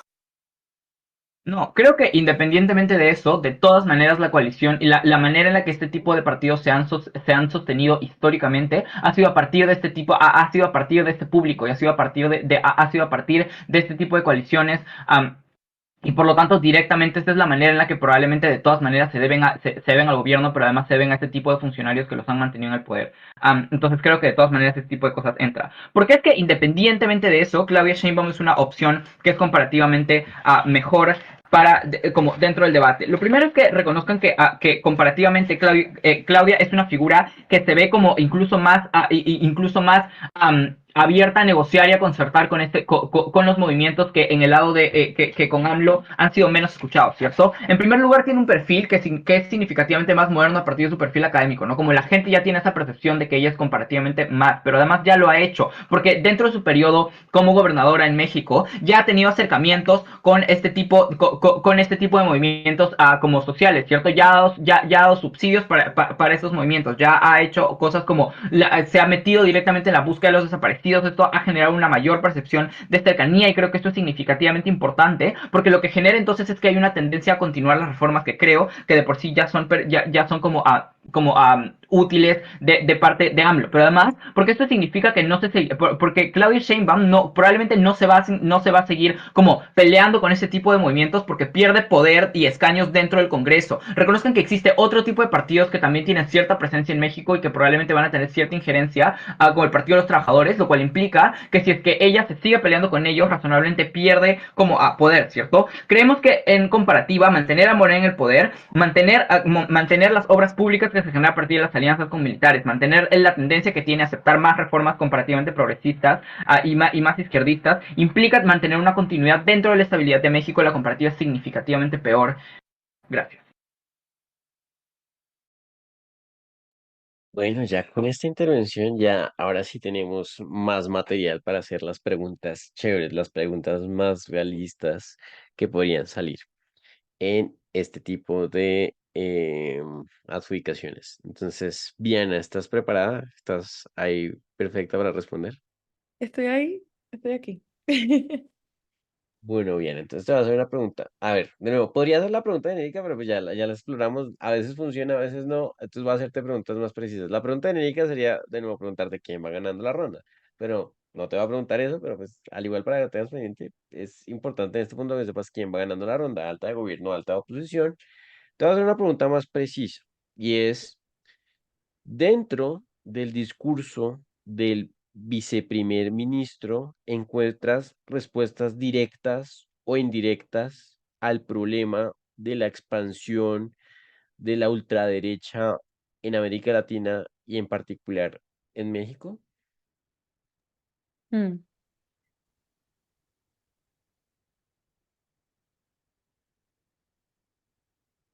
Yo diría que no, una respuesta muy directa. Ok, no hay una respuesta directa, probablemente no hay una respuesta indirecta. Ahora voy a hacer la pregunta de seguimiento. ¿Crees que eso influye positiva o negativamente en el nivel de persuasión del viceprimer ministro? Y creo que influye, tiene un impacto un poco negativo que ¿Por en qué? la situación. El hecho de que no pueda ¿Por qué? responder. Eso. El hecho de que no pueda responder, porque creo que lo que sí trae Oppo es la importancia, o sea, el contexto de Latinoamérica de la cantidad de gobiernos ultraderecha que están, bueno, en actualidad y la importancia de que se mantenga un partido por lo menos izquierdista, legítimo, etcétera. Y al no poder responder a eso, bueno, siento que sí respondió en el ámbito de por qué Morena no es solamente AMLO, porque sí estaba hablando de Claudia Sheinbaum, que es lo que yo entiendo, porque también todo esto es muy nuevo para mí. México, de verdad que no me sé mucho de su política. Estoy entendiendo, perdón, sí, cualquier mexicano que se encuentre, entiendo que intentan hablar como Claudia se presenta como una alternativa, pero al mismo tiempo no sé si eso responde a esa dificultad que tiene el pueblo mexicano en confiar en ese partido por lo que decía oposición de la dificultad que tienen de por sí de mantener a sus votantes. No sé si con eso me explico. Acá no sé, siento que la respuesta no es muy conducente a mirar. De nuevo, al final del día, recuerda que todas las preguntas yo lo hago para mirar qué equipo está haciendo más persuasivo, ¿no? Entonces, Claro. estaba preguntando esto porque precisamente quería verificarlo. Uno a veces tiene que verificar acá lo de si hay respuestas directas o indirectas, ¿no? Porque a veces la estrategia de un equipo puede ser no responder directamente. Y esto es porque tiene como estrategia decir, yo creo que hay otras cosas más importantes en el debate. Si evito responder directamente, me centro en lo que sí es relevante del debate y en hacer análisis preventivo con respecto al debate en bajas, ¿no? Entonces, no necesariamente no responder de forma directa es algo que perjudica, pero acá por lo menos sí era importante ver algo del movimiento del debate, ¿no? Si no entendí mal, el caso en el líder de posición es decir, hay un problema con que la extrema derecha se vuelva popular y es que llegue eventualmente al poder como ha llegado en El Salvador, en Ecuador, en Ah, Argentina, como estuvo en Brasil. Y para eso, para evitar que lleguen al poder, la izquierda tiene que mantenerse pura y alejarse de esa agenda manipuladora y deslegitimadora y polarizante de Morena, ¿cierto? el discurso del viceprimer ministro es más que todo analizar comparativamente qué pasa si no gana Morena, y es que va a ganar una coalición de derecha, y cómo con una coalición de derecha se cumple en menos medida la agenda que le importa a la izquierda. Esa es como la intervención del viceprimer ministro.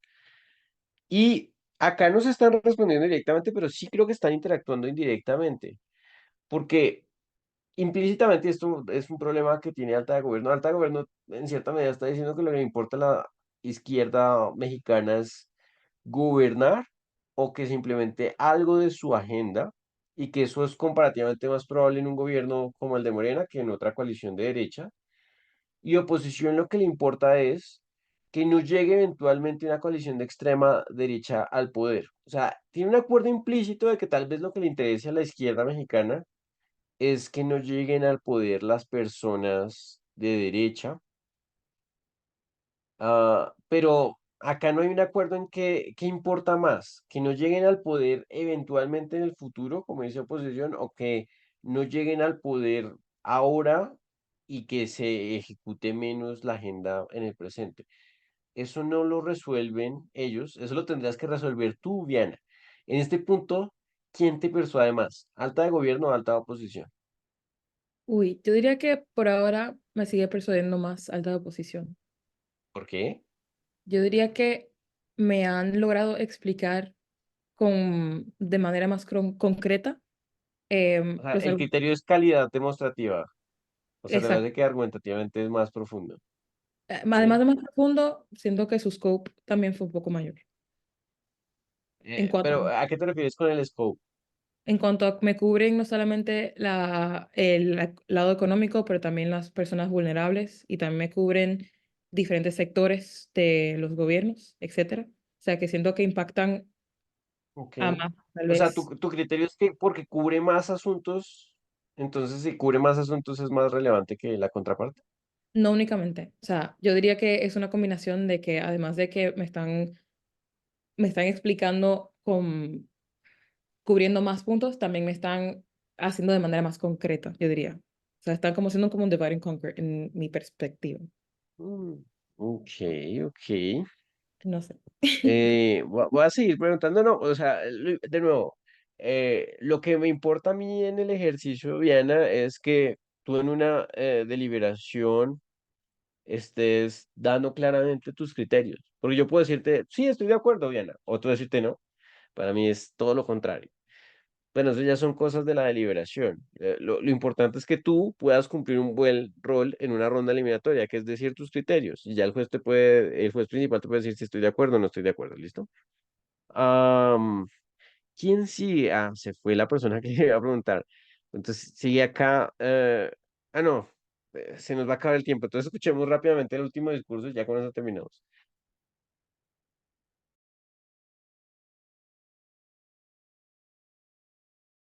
Debate en altas. Ok, y para Mau son las inspiración y siempre será así. Discurso en 3. Ay, para mi equipo del MED, les quiero mucho.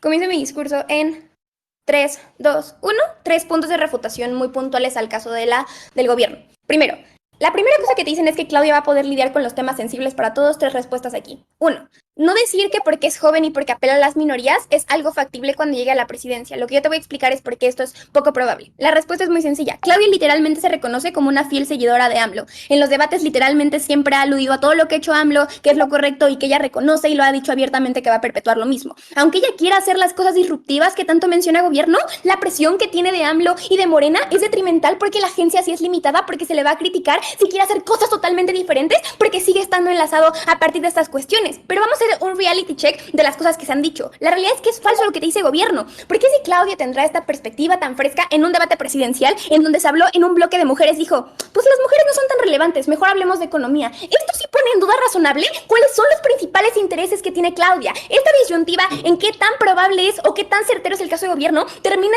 de tomar validez porque es un caso meramente especulativo, porque no está terminado de probar bien, pero sobre todo porque se refuta con la realidad de vida de las personas. Vamos a continuar con la refutación vamos a continuar con los programas sociales en gobierno y es malo que no se constituyan en oposición. A ver, 3 puntos. La primera es, no entiende por qué todos los programas sociales han sido aceptados. Es decir, cosas como las becas a las personas están siendo criticadas porque literalmente están sacando el dinero de los bolsillos de las personas de clase media, pero además porque han dejado muchísimos fondos sin el dinero. Cosas como literalmente el Fonden, que es literalmente el Fondo para los Desastres Naturales, de ahí sacaron el dinero para hacer las becas de las personas. Literalmente por eso millones de personas tuvieron catástrofe ahora que llegó Otis. Creemos que las personas también están un poco en desacuerdo respecto a los programas sociales. Pero la segunda cosa es, los programas sociales, que en la mayoría tiene Morena, están sustentados por la ideología que tiene que ver con pactos económicos. Es decir, no entendemos hasta qué punto esos programas sociales van a poder perdurar en el tiempo porque dependen de literalmente inyectarles muchísimo dinero que no existe eternamente del lado de gobierno. Pero 3, los programas sociales también son sustentados directamente por la ideología. Es decir, siempre existen muchas exigencias sociales de literalmente hacerlo, sobre que si no las personas tienen agencia de criticar directamente a la izquierda como ideología porque no está haciendo como políticas que tengan que ver meramente con la ideología. Y la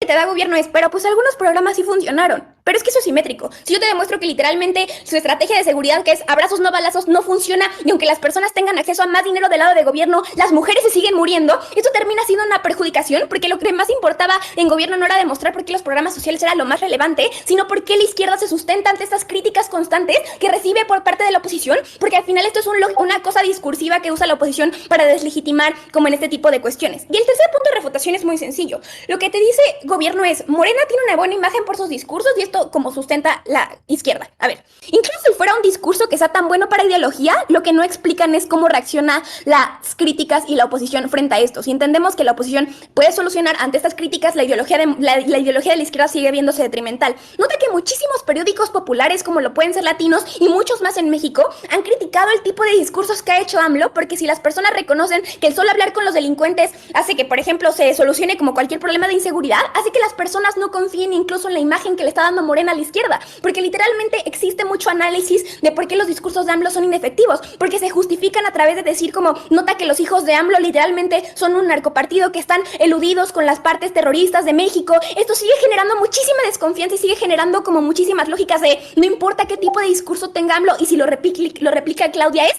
como ya estamos socializados a entender que Morena en sí mismo está afectando al partido de izquierda. Esta perpetuación sigue siendo sumamente detrimental. Vamos a lidiar con la comparativa para ser sumamente comparativos de por qué si perdemos el corto plazo esto no es lo más importante. En el corto plazo, la izquierda en mi peor escenario no tiene injerencia directa para la presidencia porque es lo que dicen. Pero porque ese corto plazo, como ese corto plazo que termina ganando gobierno es detrimental para la izquierda. Creemos que es por 2 razones. La primera es porque aumenta la polarización, porque las personas reconocen los estragos de Morena. Entonces la credibilidad se pierde y la agencia política también, porque entonces ahora para que yo pase políticas públicas me tenga que pelear con todos esos sectores gris que actualmente no están creyendo en Morena. Pues sí, Morena y Claudia va en el número 1 con, ponle tú, 53 escalones, pero Xochitl Gálvez, que es la segunda, va con 50. El grado de agencia para diferenciarnos de estos partidos no termina siendo mayor y el grado de agencia discursiva que tengo para criticar y para decir que este tipo de agencia política que tenemos es sumamente detrimental, incluso en el corto plazo la polarización no permite que los estragos de la izquierda se sigan viendo correctos. Antes de continuar, tomo el punto a la baja. Las masas grises nunca son aquellos que dudan entre votar entre la izquierda o la derecha, son aquellos que dudan entre ir a votar a la izquierda que ha votado siempre o no ir a votar. Por lo tanto, tu caso es poco comparativo. Deja de votar y punto. Las masas grises son aquellas personas que les dicen que Morena ha dañado su país durante los pasados 6 años. Son literalmente los papás que le dicen, hey, mejor hay que ser antimorenistas, cambia la realidad de México porque si no, tu realidad es que yo mañana como mujer no puedo salir a la calle porque literalmente AMLO dice, pues hay que abrazar a los delincuentes. Esa desconfiabilidad particularmente termina perpetuando a los sectores más vulnerables, porque está bien, en gobierno ganan a las personas y hacen que se vuelvan como pues más ricas, pero del lado de gobierno también perpetúan por qué las mujeres nos han visto representadas, porque nos siguen callando en las marchas. Esas son las personas que sí van a terminar votando por la oposición. Ahí es en donde le quitas agencia, pero sobre todo le quitas credibilidad para que en el largo plazo, como la izquierda en sí misma pueda subsistir. Esto es particularmente importante como por las lógicas de las masas votantes que se reconocen antimorenistas y que se reconocen en este sentido. Creo que entonces esto está súper bien. ¿Por qué esto es lo más importante que te explica Mau? Porque lo que Mau te explica es relevantísimo. La gente sí está socializada a ver a AMLO como la izquierda y a ver al máximo representante. Inclusive aunque como en gobierno tengamos ese corto plazo, no era lo más relevante porque la perpetuación de las cosas que hacemos es con una agencia sumamente limitada. En este sentido, ¿cómo se ve la comparativa en oposición? Vamos a tener, la izquierda ahora tiene mucho más balance y contrapeso en oposición, porque el grado de legitimidad, cuando yo no sigue siendo Morena ahora ya no analizo como persona promedio a Morena con la izquierda, sino probablemente ahora tengo que analizar a la izquierda conforme a sus reales valores. Se puede redefinir, creemos que esto era lo más relevante porque lo que ya te explica Mau, es que literalmente lo que ha hecho Morena es ir en contra de los valores izquierdistas que aceptan. Pero inclusive que fuera cierto y Morena ha hecho puras cosas izquierdistas, creemos que el balance sigue siendo sumamente detrimental. Pero lo que se queda en gobierno es, también nosotros podemos renovarnos y hacer una reforma interna, es decir, probablemente lo que la izquierda puede hacer del lado de oposición es poder reevaluar, como por ejemplo estrategias políticas, tener probablemente mayor inclusión. Esto solo es posible cuando cambias el paradigma y no sigues homogenizando al partido, porque siempre lo vas a asociar con lo mismo, porque inclusive aunque cambie las personas, tiene literalmente muchos incentivos a no ver que está cambiando, porque todos los estragos de lo negativo, de que literalmente las personas de Ayotzinapa que se murieron y que ya no pudieron acceder a esa reparación, las personas siempre lo van a evaluar con el partido porque es detrimental. Cuando tú tienes una pausa, que es lo que pasa en oposición, sí le das mucha más agencia al partido de izquierda para literalmente evitar la complacencia de todo lo que está diciendo como los partidos en oposición, y probablemente si haces una conciencia política mucho más saludable, porque ahora tú tienes la batuta desde afuera de redefinirte, probablemente tienes que señalar más. Eso era lo más relevante del debate, solo explicando cómo funciona la izquierda en México es lo que te explica Mau, indiscutiblemente gana alta de... Muy bien, hemos terminado nuestro debate de cámaras altas y nos quedan precisos 5 minutos para terminar nuestro análisis. Justin, ¿estás ahí? ¿Estás preparado? Justin. Sí, sí. Muy bien, muy bien. Bueno, Justin, te voy con las preguntas más específicas. Hay una contención, yo creo que los jueces tienen que resolver porque acá los equipos no quisieron interactuar mucho con esto y a ver, hay dos intereses que dicen de los partidos o, bueno, de la izquierda mexicana.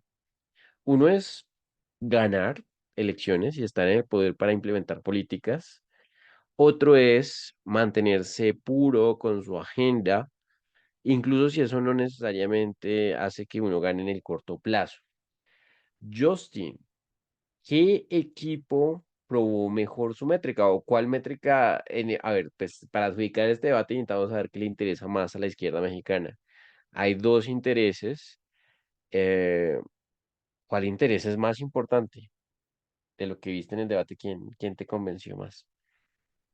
Yo creo que el interés más importante que vi que ambas cámaras tocan es como la representación política en particular, como de las minorías o estas masas que no están interesadas sobre ciertos puntos políticos. Yo creo que ese es el interés como más importante. Creo que alta la oposición lo prueba mejor, explicándote que de cierta manera cuando no cumples cuando hay intereses de cierta manera para interactuar con estas masas implica que tu partido puede que pierda que pueda que gane más credibilidad, incluso si la línea principal de tu partido no es como tener como ley y gestos, sino solamente como apoyarlos. Yo lo que veo en Alta de Opo es que está mejor probado porque hay como mejores, hay, hay como el interés particular del caso es como probarte de que estas personas le tienen como miedo a las contradicciones principales que hay en el partido de Morena, ¿no? Y que por esto las personas, cuando las personas pierden esta credibilidad, implica que toda la línea de tu partido se pierde. Entonces creo que el interés principal está mejor probado en alta oposición.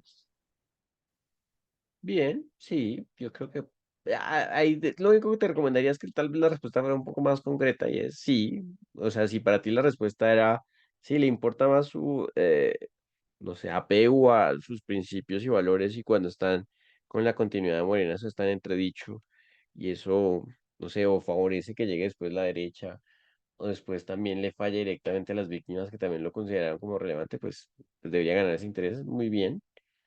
Ah, a ver, ¿quién más? Oscar, ¿estás ahí, Oscar? Sí, La, la vicelíder de oposición asume, o bueno, en la primera parte de su discurso hace muchas refutaciones a alta de gobierno. ¿Cuál es el valor? No, no te estoy preguntando por las refutaciones, te voy a preguntar por cuál es el valor que genera hacer esas refutaciones para alta oposición. ¿Qué valor estratégico le genera? ¿Qué es lo que por qué es importante hacer esas refutaciones para que alta oposición pueda ganar? ¿Qué dirías tú, Oscar, ante eso? yo creo que quizá el valor mayor es que mitiga mucho el punto bueno, no sería la alternativa, sino el punto específico de alta de gobierno que tiene que ver con que ya no va a ser AMLO, sino va a ser Claudia Sheinbaum. Entonces, cuando yo te hablan un poco, por ejemplo, de que Sheinbaum en verdad no va a tener como que tanto appeal con la juventud, como dice alta de gobierno, que Sheinbaum de verdad no se va a salir tanto o no va a ser tan disruptiva como alta de gobierno trae. Entonces, se mitiga mucho ese impacto que alta de gobierno como que le pone mucho énfasis en que los errores de AMLO se solventan con Claudia. Sí, en este caso, Alta de Gobierno era más dependiente en decir que si no se mantenían con Morena, iba a ser una debacle el hecho de perder el poder en sí mismo, pero también no implementar políticas de izquierda. Alta Posición dice que probablemente, primero no se están implementando tantas políticas de izquierda, pero que en la comparativa tal vez habrían políticas sociales que se aplicarían independientes si el partido es de izquierda o de derecha, ¿no? Entonces, eso le quita mucho el margen, el delta de persuasión. Bueno, se nos acaba el tiempo. Yo creo que en esta comparación, este ejercicio que hicimos, creo que sí, alta oposición le iba ganando a alta de gobierno al final. No sé, ¿quiénes pasaron ahí en esa? Yo no estuve en esa semifinal. ¿Quiénes pasaron, Natalia? ¿Sabes o no sabes? Es que ¿Quiénes fue pasaron en a la la final? final, creo, pero estoy segura que pasaron Marce y Elis, que era baja de Oppo, y no sé del otro equipo, la verdad. Ah, ok, ok. Bueno, no Baja de vimos gobierno. al otro equipo. Pasaron bajas. Ah, bueno. Entonces estamos discutiendo el tercero y el cuarto. Pero bueno, al menos sabemos que alta oposición quedó tercero, muy probablemente. Entonces, solo para concluir, en rondas eliminatorias, manejen bien las deliberaciones, hagan preguntas precisas, pero también den respuestas precisas que ayuden a avanzar la discusión. Y en caso de que no pueda haber un consenso, dejen claras las razones de su disenso, ¿no? Si es por engagement, si es por los encuadres, si es por alguna razón en particular, para que también cuando los equipos reciban retroalimentación sepan esa razón diferenciada. Eso es todo. Entonces, espero que les haya servido el